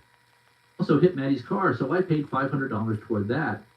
Also paid $500 to help with Maddie's $1,000 deductible on her car insurance. Paid $1,000, then asked me to reimburse her for half, which I did. But Betsy never told Maddie. He allowed Maddie to think that Betsy had paid the full $1,000. And Betsy was telling the kids that she was paying for almost everything, and that I was paying for almost nothing. Why, Maddie was under the impression that I wasn't paying medical bills. Even says in one of her attack videos against me that she had no idea what I was paying or what the financial arrangement was between me and Betsy. He gave us some money growing up. I honestly don't know the nitty-gritty of the financial situation. I really, really don't. But I do know that several times I've asked him for financial help help with medical expenses, like especially like in college, and he wouldn't help me. So that's what I was referring to in my video when I was like, he wouldn't pay some of my medical bills. Was telling or suggesting to the kids all these years that I was a deadbeat dad, that I wasn't paying you for anything. I did not realize how much Betsy was lying to the kids behind the scenes about almost everything. More on that in a moment. Yes, I was still heavily subsidizing Maddie's life in Los Angeles, even though she was 24 years old. This is certainly a big difference of how it was for me when I graduated from college. After I graduated, my dad was done. $300 for a deposit on my apartment in Washington, D.C., but that was it. As far as my dad was concerned, his job was over. It was up to me to make it in the world. That was his attitude, and I think that's how it was for almost everyone in those days. It hits adulthood, it was expected they were on their own. By Maddie for money were constant. A big part of what triggered her attack videos against me in February of 2024, clear I was not going to subsidize her Hollywood career anymore. She'd have to make it on her own. She was 24 years old, almost 25. To sink or swim at this point. Either make it in Hollywood or do something else. And it definitely unhinged her that my very mild 10-minute response video to her first video got 33 million views on X on weighing in. She then went up with her completely unhinged second video. Maddie's videos became weirder and weirder. Can you kind of explain a little bit of the controversy? Of course. Okay, so for anybody who is listening who doesn't know me, which is probably most people because I'm literally not famous. Millions of followers. Unfortunately, though, I have become semi-famous literally just in like Republican hate circles. Recently, I made a video about my dad because my dad abandoned my family when I was little and he like went on to become a pretty famous breakdancer. And I made a video that was like very funny, tongue-in-cheek about that. But because my dad is like a huge Republican, huge Bitcoiner, like he's so bizarre, he has this sort of cultish following around him. God. And in the video that he posted, he's like wearing a Bitcoin t-shirt. He has an American flag behind him. Like he's like, oh, and then Elon Musk responded to my dad's video being like, you're awesome. Like you're an awesome dad. You're awesome. So that got all of the Elon Musk fans after me. It was sort of just a whole controversial moment in my life. So this should be your screenplay, right? Sadly, as much as I love Maddie, her parents under the bus for views on TikTok. To put quite a bit of blame on Maddie's mom, my ex-wife, for filling the heads of my daughters with lies about me all these years. I had been able to overcome my ex's brainwashing of the girls against me. Getting along fine for years, for decades actually. Even getting along fine with my ex-wife, Betsy. Seemed perfectly civil. Oh, she'd been remarried since 2012, was living in a $2.4 million home. Betsy had nothing to complain about. Betsy and I were getting along fine, perfectly civil. Dueling videos, Maddie sends me a long series of text messages with a long list of ugly and false accusations and distortions only have heard from her mom. Include her long text messages here because they're just full of nonsense and distortions that I'd have to spend a lot of time debunking point by point, and that would probably take a 1-hour video to do. This message stream was like War and Peace in terms of length. I will address each one of her points at another time. All these accusations from her mom. I dealt with some of them in this video here. I'll address one here. The accusations on this list in Maddie's long text message stream is I was accused of embezzlement. Well, this is just outrageous, and Betsy knows it. I've only heard this from Betsy because this involves something that happened in 1996. Maddie was born. Some of you know I'm in the advertising business that includes direct response, direct mail fundraising for the Republican side. It's my direct mail and direct marketing campaigns have raised more than $1 billion for the Republican side. Some of the biggest organizations on the Republican, conservative, pro-freedom side. In 1996, I was investigated by the Clinton Justice Department. Simply targeted politically in exactly the same way the Biden Justice Department is targeting Donald Trump and members of his team. Justice Department conducted a 2-year investigation of my company. Offices were raided in 1996 by U.S. Marshals, investigated by a Clinton U.S. attorney, Clinton's IRS criminal division, the Postal Service, and the Federal Election Commission. $250,000 just fulfilling subpoena requests. That was in 1996 dollars. 2 years of this, we got a call from the Clinton Justice Department to come and get all of our documents, computer hard drives, and computers. The investigation was over. After 2 years of looking, they couldn't find anything. Not a tax violation, not a penny missing or misplaced, not a form filled out wrong, not a wrong box checked anywhere. Nothing, zip, zero, nada. Where you could be sure they would have brought a charge, because they were looking hard. Maddie was not born by this point. This was 1996 through 1998. Born in 1999. That Maddie could have heard about this was from her mom. Betsy told the kids that I was accused of embezzlement. Found this out from Maddie's text message on February 22nd of this year. He's been telling this to the kids, along with a long list of other lies and distortions. It's the truth about the investigation of me by the Clinton Justice Department. This was just a fishing expedition by the Clinton regime. The law enforcement powers of government to target political opponents was started by Bill Clinton. The fair approach has been greatly expanded and intensified by the Biden regime and Democrats in recent years. Clinton was embroiled in fundraising scandals at that time, renting out the White House Lincoln bedroom to donors, Chinagate, and so on. It had just suffered massive losses in the 1994 congressional elections. The regime was looking for fundraising scandals on the Republican side, and I was one of the targets. Years of investigating, the Clinton regime saw they had nothing, so dropped the investigation. If it had been manufactured somehow by Bill Clinton's Justice Department, it certainly would have been brought. The IRS and Justice Department were also conducting audits and investigations of many other conservative organizations at that time. Heritage Foundation, the National Rifle Association, and many others. Really got swept up in that. He knows all this. He chose to misrepresent this episode to my children following the divorce. Strong reason to believe that Betsy was looking to jump off the Ben Hart train during this period. The marriage is not going well at this point. Misrepresented and distorted many other things as well that Maddie repeated in her long text message stream. A lot of blame on Betsy for creating this situation with Maddie. Betsy engaged in classic alienation of the children against the father. 90%. Alright. Room. Got a little hi-hat, turn the air on.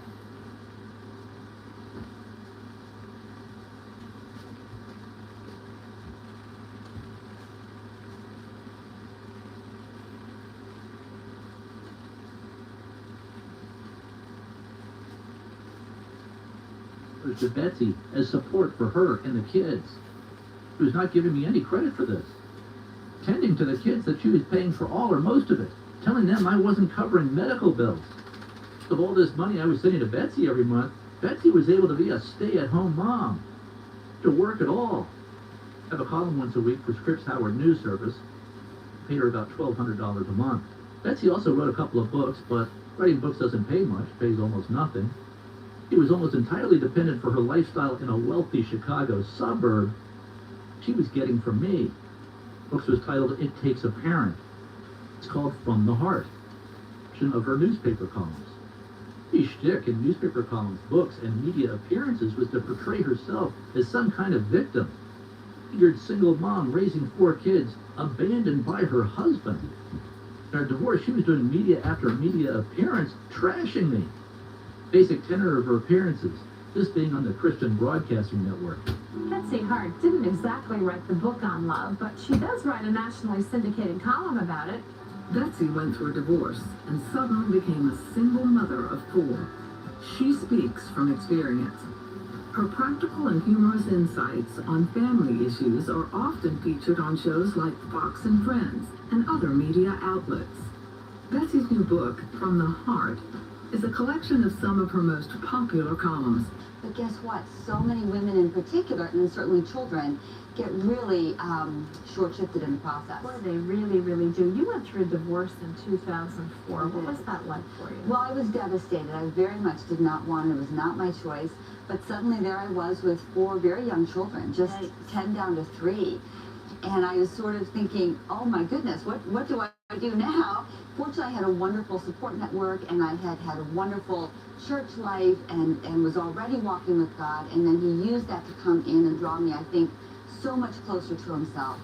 And over those 8 years, learned and grew a lot, and learned through adversity, and to let my children see me in adversity and not have to pretend, oh, this is all great when it's not, and to let them see so that hard, pain. Isn't it? You know, when you're in the midst of such deep pain yourself, and then you feel so like you have to fill the bill for all of your children at a time when this is very devastating for them too. How did you juggle all of that? I think it's okay to let our children see us when we're broken, because so often God works through the brokenness. When we say, this is really hard, but I'm walking with God anyway, that can almost be more powerful, I think, than look at me, I have it all together. Because one is about God and the other is about me, and I want it to be about God. And then so many of those columns made it into my book, From the Heart, and with a lot of more backstory and sort of putting the whole story together. And then so many of those columns made it into my book, From the Heart.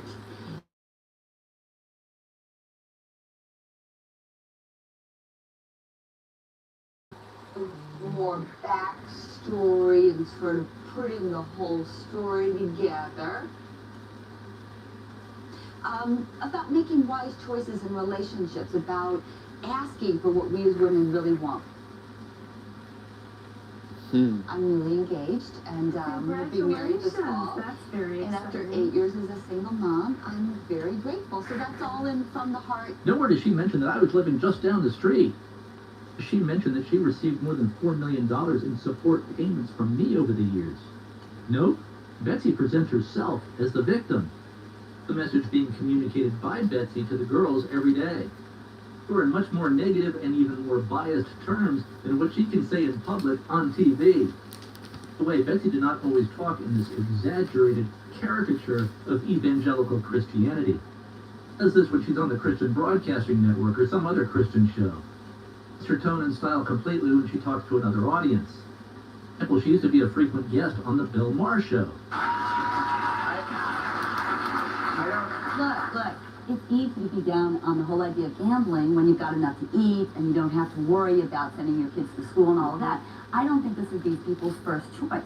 But we made a lot of mistakes in the treatment of the Indians, and we compounded our early mistreatment of them in the beginning of our nation's history by then putting them on reservations and getting them to be seduced by what is really a welfare system. But the long term is we have to say what's going on here, and what's going on is we made some big mistakes early on in the treatment of Indians, and we compounded that by putting them into a major welfare system, and we've got to find a way out of that. So Betsy is very articulate, highly intelligent, and can be very charming, which is why I married her. To be wildly vindictive, insanely vicious, two-faced, and a total hypocrite. She doesn't always sound like this. I had a wonderful support network, and I had a wonderful church life, and was already walking with God, and then he used that to come in and draw me, I think, so much closer to himself. Because when we say, this is really hard, but I'm walking with God anyway. Sometimes she sounds like this. But I also think we should start getting ready and saying, this is one of the greatest presidents. He changed the world by ending the Cold War. Ending the Cold War. It was the guy who hit the shot at the end of the game, but somebody else scored 40 points during the game. It wasn't just Ronald Reagan. It wasn't just Ronald Reagan. It was the Marshall Plan. It was Harry Truman. It was Kennedy. It was Eisenhower. All of them ended the Cold War. All of them He hit the shot at the buzzer. The difference was, no, the difference was that the previous president, and I think of all those guys who do, the previous presidents, Bill, all decided that we would do containment or we would sort of coexist with the Soviets. We would have to figure out a way to get along with them. Ronald Reagan was the one guy who came along and said, that's not good enough. This is an evil regime and it has to go and we're going to make it go. We're fundamentally different. That's a good version of Betsy. Bad Maddie, and there's good and bad Betsy. The chameleon, a shapeshifter. Is her presentation and style to fit her audience. Authenticity whatsoever. Maddie saw this. She and her mom are big attention seekers. Also learned from her mom how to present herself as a victim. Maddie are so similar in terms of personality, it's eerie. It's like something out of Black Mirror. Opposite sides politically. Think they're on opposite sides politically. Maybe not. Depends on what effect they're trying to achieve. They adjust their message and how they present themselves to fit the audience they are talking to. It's funny, she's all nice and sweet. To get what she wants, she turns into Sister of Chucky. Well, today I've learned that they can gain social and career advantage by presenting themselves as a Yeah, they were there to see Megan Thee Stallion, did I mean? Made up childhood trauma. The way rich white kids try to claim victimhood is to claim they are LGBTQ. Is when you do this is to say you are bisexual. increase your social status on TikTok, in Hollywood, on university campuses.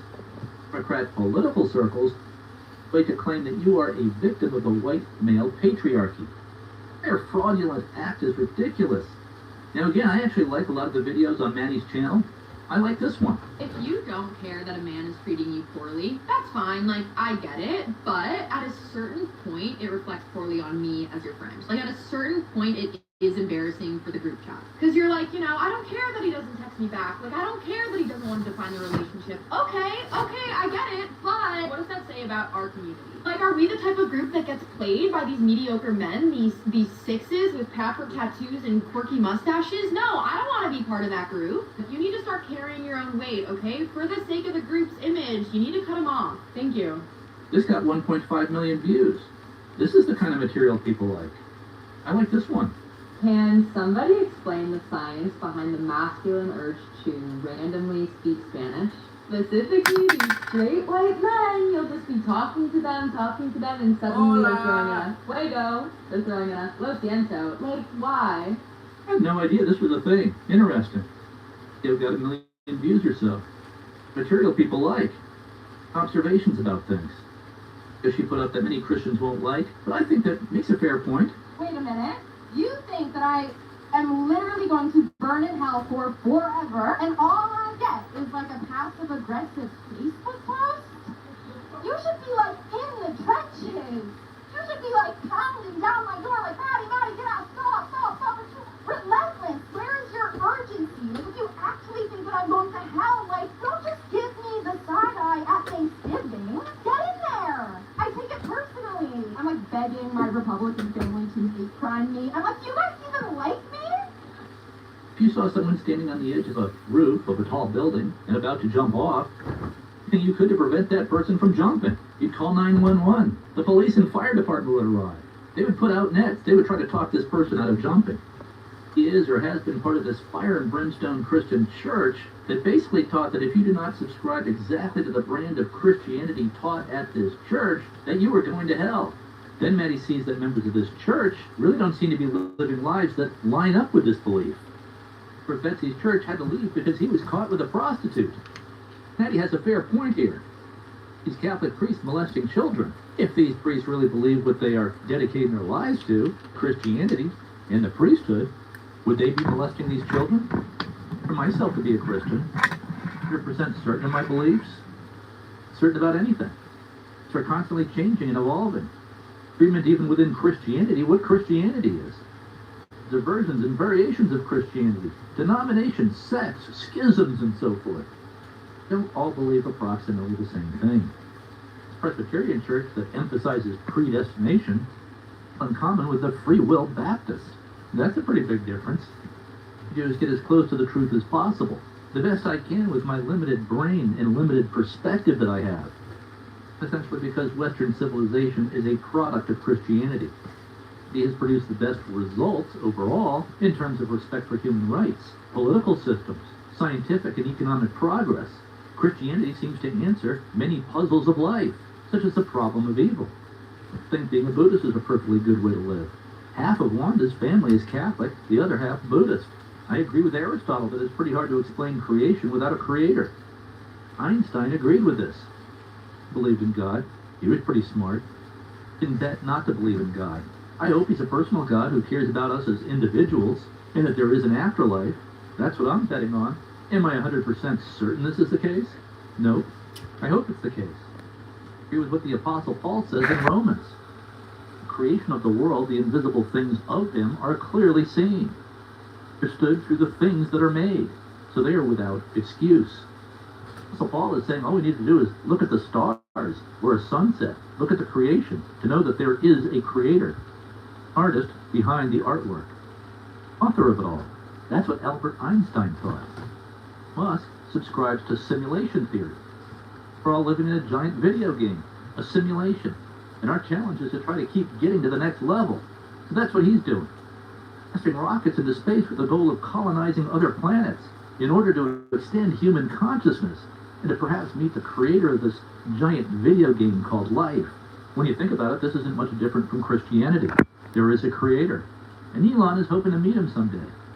I'm not going to tell somebody they're going to hell if they don't believe exactly what I believe. The hell if they don't believe in God at all. Which we speculate might happen for these people, for the atheist, is life just might end for them. Not be a hell at all. Life might just end for the atheist. Is what the atheist is betting on. God delivers for us exactly what we want in the end. How did this become a lecture on Personal religion? God in the afterlife, maybe that's what you get. I said send it 10 and we'll watch it. Send it 10, send it 10. That's how God has designed it. Send Maddie it has fair 10. points about these people, like her mom, who are so certain and dogmatic Send it about what they 10. believe. Come close to living up to what they say are their beliefs. Because it's like God exists outside of time, Please, and thank he you. was here before time, and he'll be here after time, and humanity is here but a moment compared to like the everlasting nature of God. But during that small moment, you're going to be a capitalist. You are going to care a lot about money. And yeah, that pretty much describes Maddie's mom to a T. So on the one hand, Betsy is this fire and brimstone Christian who attends this fire and brimstone Calvinist church that believes in predestination, whose pastor is then caught with a prostitute. Turns out that what Betsy is really all about is the money. So it's easy to see why Maddie is rebelling against all this hypocrisy and is then calling it out. Of course, we're all hypocrites, right? None of us live up to even our own standards, which is, of course, one of the big points of Christianity. At least the C.S. Lewis version that I tend to subscribe to. No parents are perfect, right? Does anyone have parents who are perfect? I sometimes had a rocky relationship with my dad. He was one of the most brilliant people I've ever encountered. He was a professor of English literature at Dartmouth College, a speechwriter for Richard Nixon, a top-level collegiate tennis player, a senior editor of National Review, a devastating debater. He had a tested IQ of 140. I remember dinner parties at our house. Send me a He'd have 10, we'll watch it. professors over If with not, thousands. after this, I'm going to go out and try to make some money. Something pretty unrelated to politics. I'm going to get a Get her 10 in one the way or comments, another. Ask her lots of questions, and just press her on the dumb opinion she had just expressed. It was pretty funny, though not nice. Her professor husband got up and left the dinner party with her in tears. My dad, class at mocking people. He was one of the best debaters I've ever seen, who had an encyclopedic knowledge of history, literature, philosophy. Make almost anyone look very stupid in a debate very quickly by asking questions, and he was often outrageous. Famous lecture at Dartmouth was his final lecture at the end of his course on 18th century English literature. The topic of this lecture would vary from year to year, and it was always designed to provoke. Campus was invited, and it was held in Dartmouth's biggest auditorium. Almost the entire faculty at the college would show up as well. One of these lectures was 2 Cheers for the British Empire. Uganda was better off when the Brits were running it. Dad was colorful and edgy, to say the least. Had a debate with a famous legal scholar named Ernest Vandenhoegh on pornography. Be outlawed. Pornography-free speech protected by the First Amendment. Took the pro-pornography position, or I should say, against outlawing it. Dad just kept putting up slides of classic art that would also qualify as graphic pornography. Women with open vaginas and the like. Asked, is this pornography or art? Shows slides of Hustler magazine spreads, painting of the naked woman with a wide open vagina, and he'd ask, can someone tell me what the difference is? You didn't even sub to Patreon, We're you told this goof, is you art, he'd canceled. say. Tube would even allow me to show the slides that my dad was putting up. Nice try, The students would howl with laughter with each new slide he'd put up. The female students were not amused by his slideshow. They in a tizzy. Complaints came in from parents of some of the students. That was hilarious. You're professor at Dartmouth, so he could not be fired. Really outrageous. Pushing the boundaries of acceptable behavior and discourse. Shifting the Overton window. There's also a high-functioning alcoholic and womanizer. He and my mom got divorced for obvious reasons. Also had a big Yeah, and falling that out 20 was for something together else. for a couple of years. Never picked up the phone to talk to him. I never would have heard from him again. You sent it that way because Way the he Venmo was. didn't work. Pick up the phone to talk to his kids. Did he ever initiate contact? Everything was going great. I mean, he was always happy to talk and hang out. What do you say, want to get No, lunch, you wanna have said dinner, 20, you wanna meet at got the your Hanover Inn video. for What are you talking drinks? about? But You're he not would even a never member initiate anymore. contact with his kids, or anyone pretty much. If his kids did not contact him, we would never hear from him again. The way it was with Dad. He viewed it as weakness to pick up the phone and initiate contact with anyone, including his kids. He basically wanted to make it clear I did he that did not video give it right after away, Red. whatever that 20 was For for. 2 years, Red without Hawk talking to Dad, I finally or decided to just you pick up banned the Par phone or and something, call. I can't remember. Hey, but Dad, I said, that's I'll be in old town news. next Tuesday. Want to have dinner?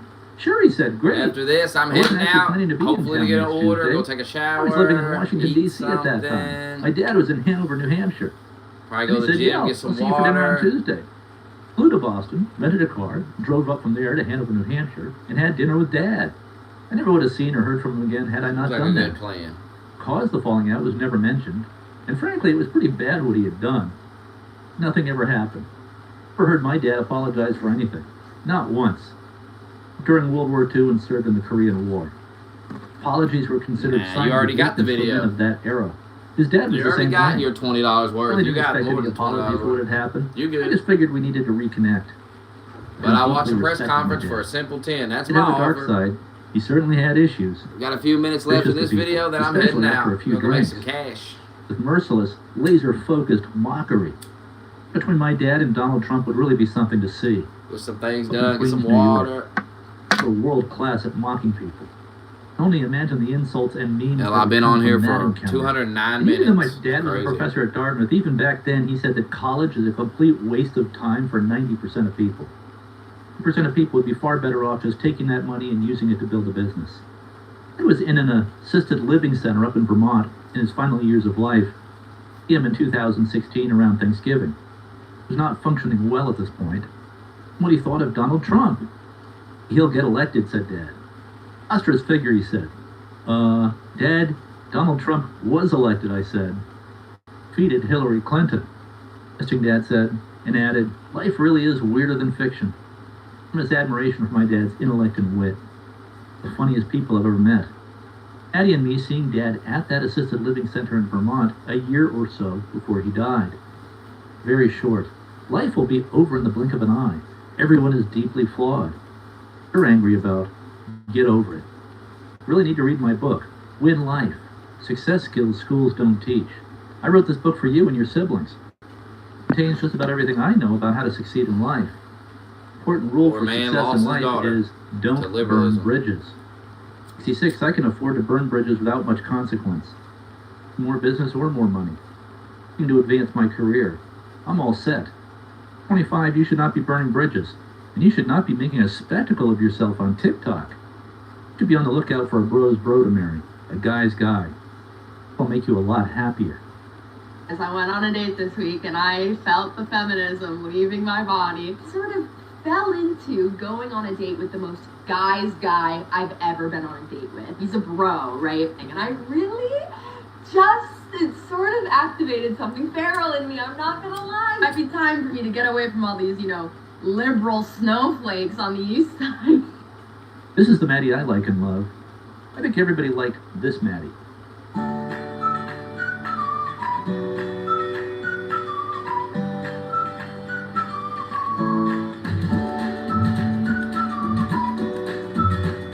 Liberalism took his daughter.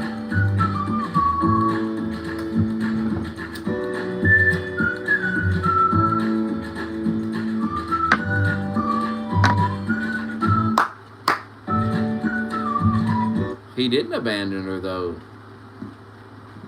Why do y'all do that, man? It's such a miserable way to live, a miserable way to exist in life. The way you all act. Personally, I feel fucking sorry for you. I feel sorry for you. Like, I see it and I'm like, miserable. You guys are going through shit we couldn't possibly even imagine. And your lives are miserable. And you just lie, like, and that's where it is, right there. That's it. That's why you're miserable. The lying. Once you stop lying, you're going to be happier. I'm telling you. Once you stop going around trying to manipulate and lie and all this stuff, and just live life and be a normal human being, things are going to get better.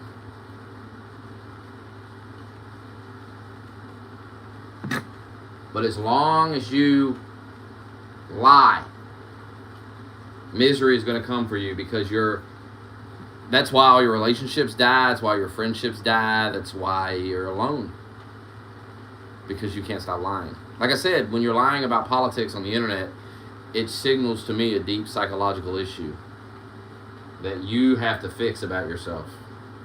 And until you're willing to fix that, you're going to be miserable, and you're going to just see misery. That's what I'm saying. Like, you're going to end up like Elliot Rodgers. That's where this ends. That's where this path that you're on ends. It ends in a parking lot, miserable, staring at couples, just angry at life. Because you have to fix yourself to be happy. No amount of money is going to fix it. None of these things are going to fix it. You just have to be happy being yourself. And then you'll stop hating on everyone more successful than you and projecting your insecurities onto others, and you'll stop all this weirdo behavior that you all participate in, and you'll be better off. He didn't abandon his daughter, though. And he didn't abandon her because she's a liberal. That's just nonsense. You see how hard it is to have a conversation with you because you won't stop lying? You see the problem? I'm trying to help you here because I know you're alone.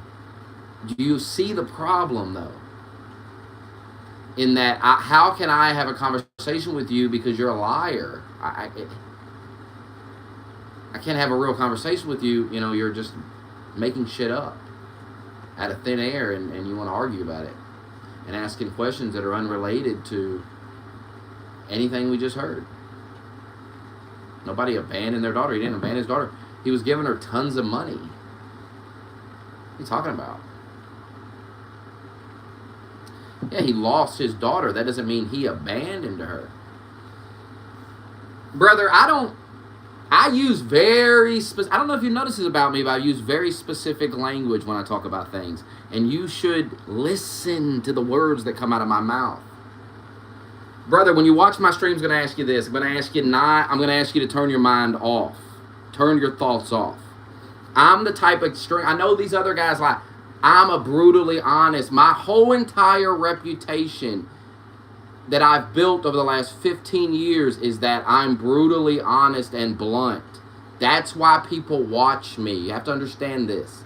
That's my reputation. So when you watch me, you don't have to live in a fantasy. You can turn the mind off. Because if you keep that mind on and you keep overanalyzing everything I say, you're going to be, what you're going to find yourself doing is arguing with your own mind. And when you start arguing with your own mind instead of arguing with the person right in front of you, that's a problem. And that comes back to my overall point that I'm making, is this is why you don't have friends. This is why girls won't entertain you. You are goofy. You don't actually have a conversation with a person. You have a conversation with your own thoughts in your head. Because I said he lost his daughter to liberalism. You heard he abandoned his daughter because of liberalism. But I didn't say that. So you have to get out of your own head and you have to listen to the actual words that are coming out of my mouth. And I know that's hard for so many of you. Don't feel you're alone in this. There are so many people walking around this planet that they don't listen to the actual words coming out of people's mouths. They are arguing with their own thoughts in their head. It's a massive problem. It's a massive fucking problem. It's why your relationships are failing. It's why everything's falling apart in your life. Because you're not listening to the person. Imagine dating a person like this who doesn't listen to the words you actually say. Instead takes what you say, flips it around, and pretends you said something you didn't even say. This is why people can't stay in a relationship with you. They can't deal with you. You're out of your mind. I've dated people like this that they're just in a fantasy. They're in their own head. They're not in reality with you. They are just so caught up in this fantasy that they've created in their head. You know, it's like a girl who thinks you're cheating on her because she was cheated on by another guy. You're in your mind too much. You have to, should want to have evidence of things before you go getting worried about it, But you guys are too caught up in the fantasy. That's a very serious problem I see in modern society. Everybody's caught up in the fantasy. I don't know if there's any hope for you fucking people, quite frankly? There probably isn't. But I love pointing out examples of the fantasy. I don't just say these things just to say things. I'm very specific, and it's, if you'd fucking listen, you might learn something.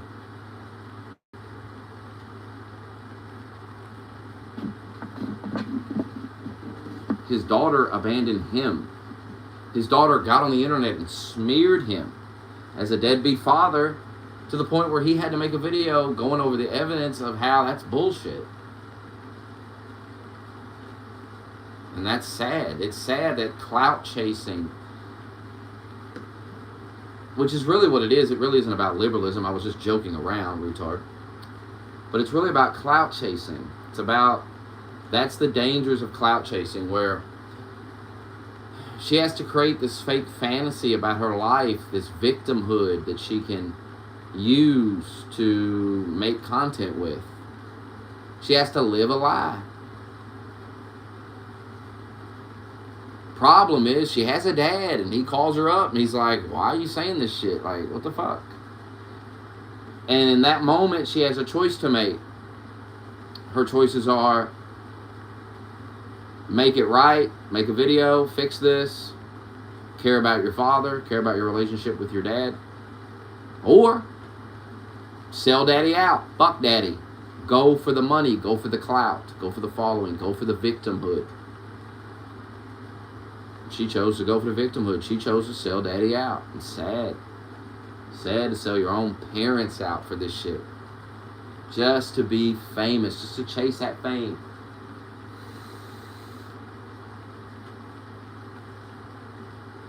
And now what is she famous for? The girl that ditched her dad. You know, just some fucking goof that doesn't care about her own father, lied about her own father for attention on the internet.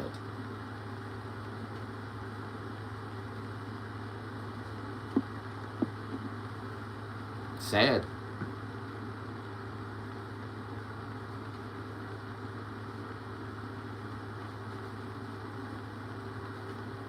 No, I don't think you should have to reject your beliefs and views for your, and that's just silly.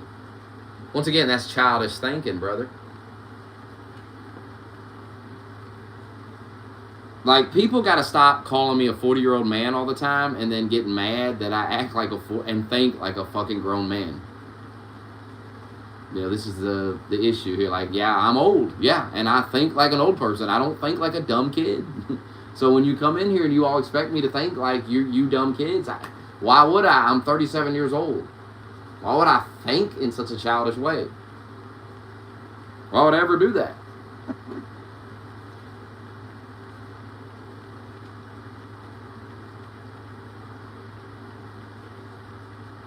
My brother's a hardcore liberal. I don't reject him because of his political beliefs and hate him for it. But I'm a grown-ass man who doesn't believe in stuff like that. I don't believe in, you know, your family should come before this stupid shit. Problem with a lot of liberals is they don't feel the same way. Well, this is America, and I'm allowed to believe what I want, and when it comes to family, that shouldn't even matter. Who cares about all that?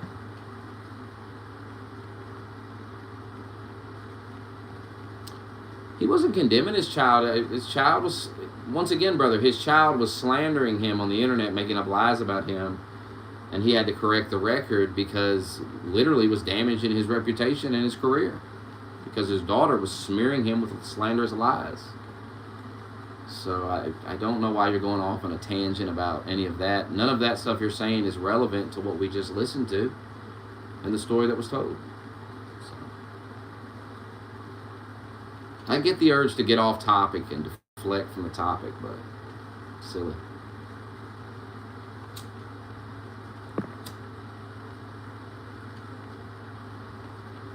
The topic, my brother, in Christ, especially one that's giving you a lot of money,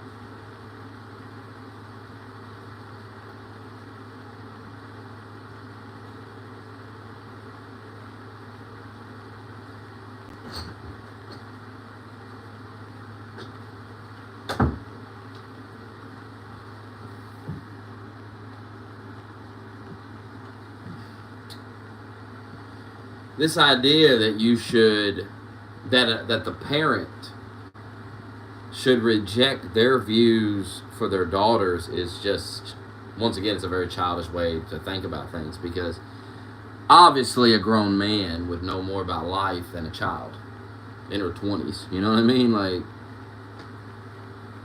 you're talking about someone in their 20s, his child. First of all, he knows her better than you do. That's number one.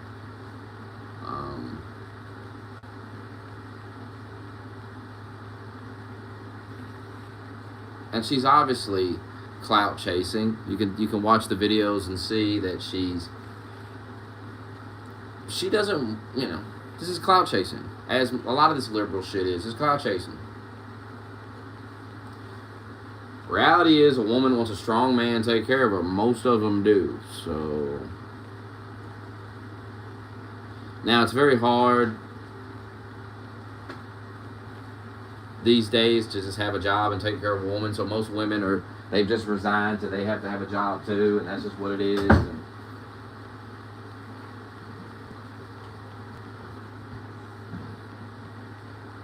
But she literally made a video. He was just pointing out that she's just full of shit. And you're like, no, what does he know? He's her dad. He knows a lot more than you do about her.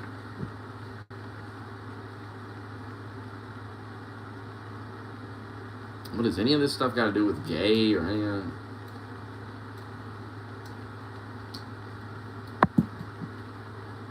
He's given her tons of money, spent tons and tons of money, and she's getting smeared. So he's saying, I'm not spending no more money. What's wrong with that? I'm giving her all this damn money. She's fucking, he showed all the receipts that he gave her money. Tons of it. So, and she's sitting on the internet pretending like he don't help her, don't care about her. Well, what? Then fuck it. I won't give you no money. Why? Why keep giving somebody money? Even if it's your own daughter, brother. She's a grown woman now. It's not a little kid. And she's smearing you, and she's just... And you're messaging her going, why are you acting like that? And telling me, what the fuck? I mean, it's ridiculous. But that's between him and his daughter, quite frankly. Shouldn't even be all over the internet to begin with. But she put it out there. And his ex-wife going around slandering him.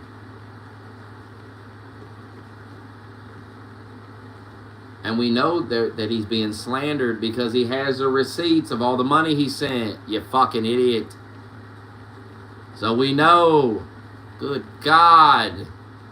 Just watch 90 minutes of a guy presenting the evidence, and you're sitting here going, well, if you watched that video and thought the daughter was a good person in that video, you're a fucking idiot.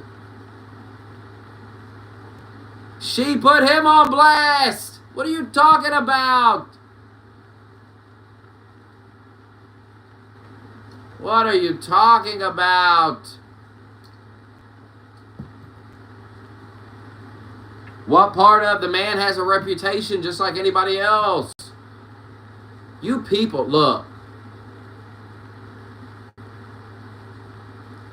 Children. That's the best word I can use to sum you up. Children.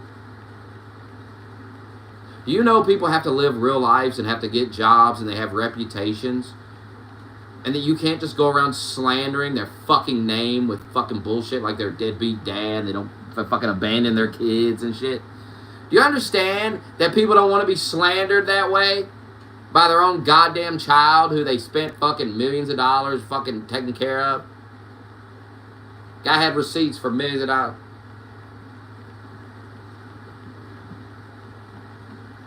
Good Lord, son.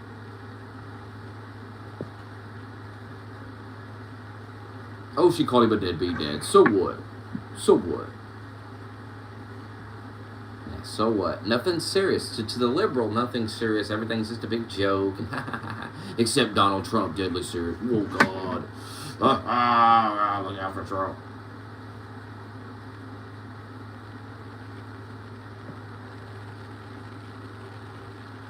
He didn't take it to a level, you fucking retard. He sent her a fucking message and said, please take that video down. You're lying about me. Or edit that part out because it's lies and you know it.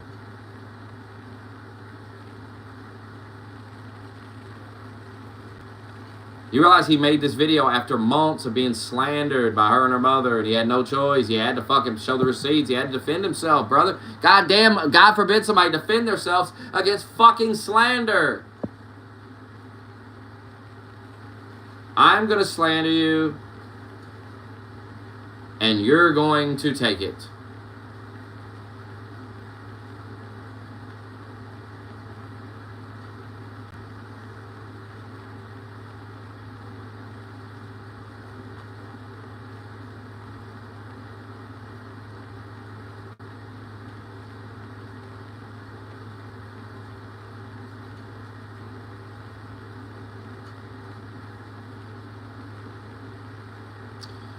Anyway, I'm going to go out for a bit. Any final words for you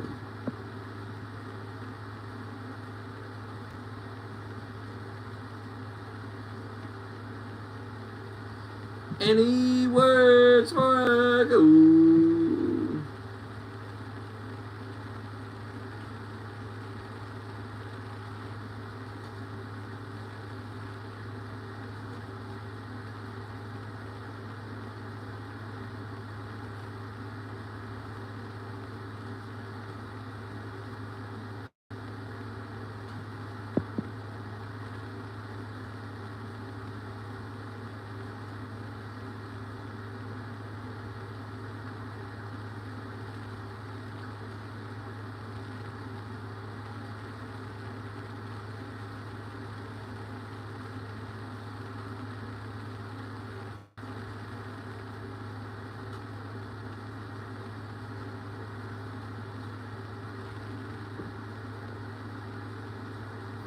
No, her dad didn't exploit nothing. Stop.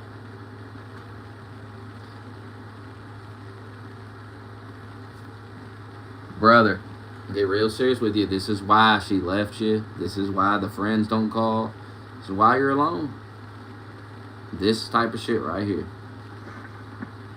I can assure you a woman does not want to be gaslit to this level.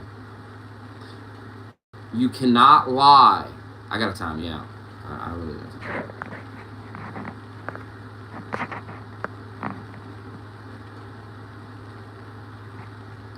You cannot lie about something we just listened to. Gotta stop. This is literally why they don't have girlfriends. I hope y'all realize it. This is why you don't have a girlfriend, because you're trying to manipulate everybody 24/7 in every conversation you have. You're trying to manipulate people, and here's the part you don't realize. Everybody can tell. Everybody notices it. Everybody picks up on it immediately. You're not good at it. Stop.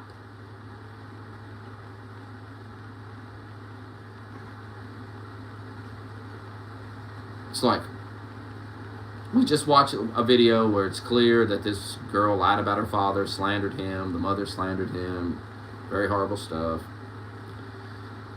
And he just immediately starts lying about what was said. I mean, he just jumps off on these rants and lying and slang. It's got to stop, man. It's got to stop, not only in this stream, but in your personal life. It's got to stop. I can see why y'all don't have girlfriends, because I couldn't imagine dealing with this. I mean, I've dated people like this, so I know what it's like.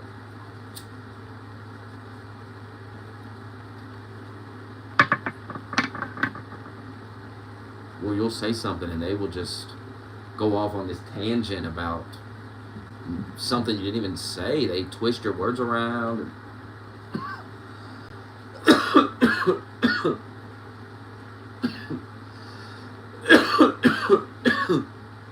Gotta get out. Get out of them relationships. And that's you, Bruce. Every time you do it now, I'm going to hit you with a 60-second timeout.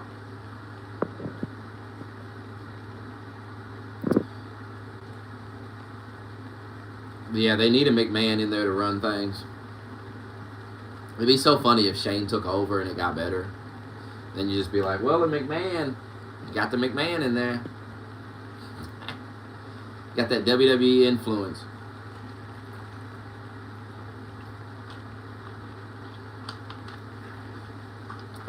Shane just sees an opportunity to make some cash. You know, Tony Khan's like, I'll give you all this, oh my God.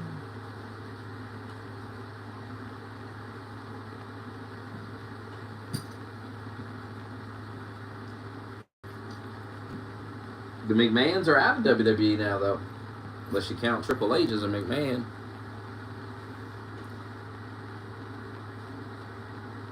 So why not go over to AEW? If he really wants to shake things up, have Vince come out. Shake it up.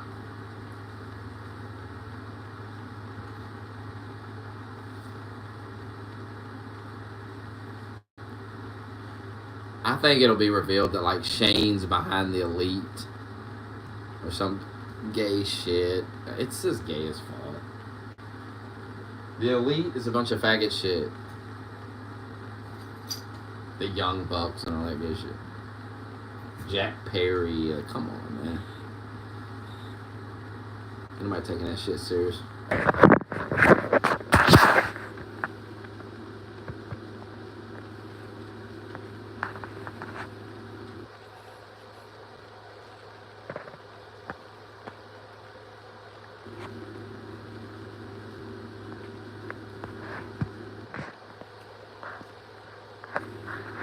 Let's see what kind of orders we got. I'll be back.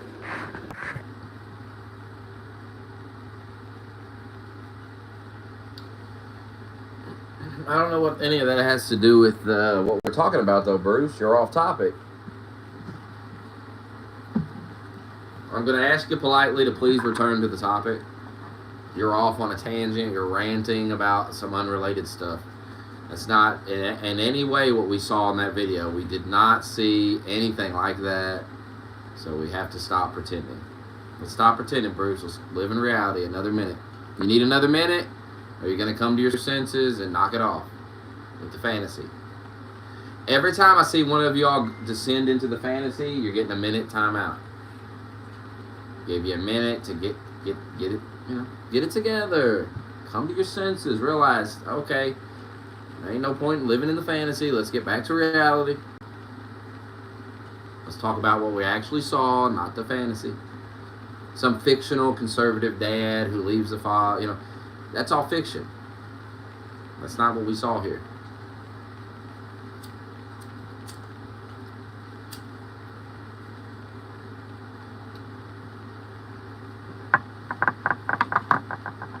See why they leave, though? How hard it is to have a discussion with you, because you're just in your own little world, Your own little place, floating around.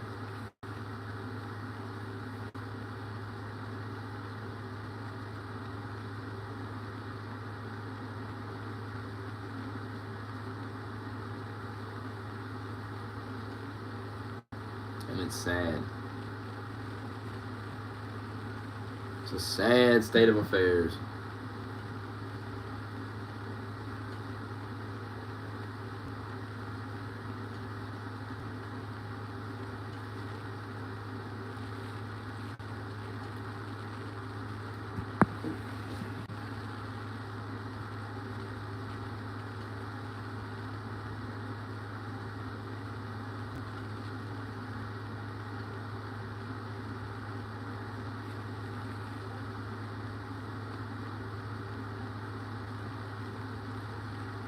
Wendy's giving away the free 6-piece nugget today.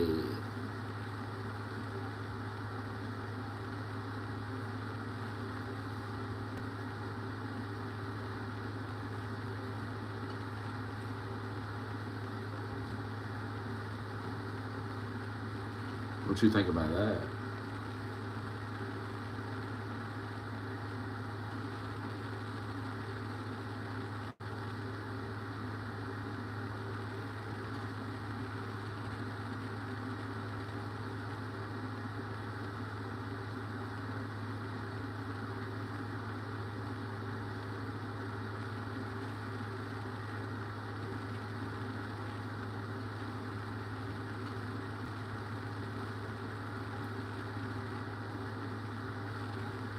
Come back to reality, Bruce, please. Bruce, please. Bruce, you're talking crazy again.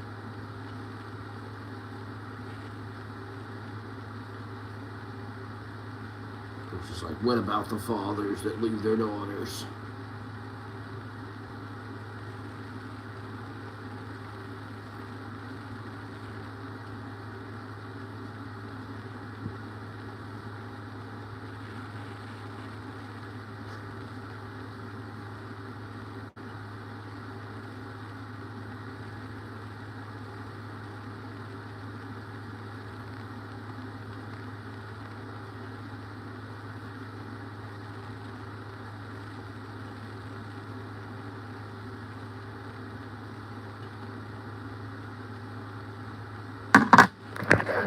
I'll be back later.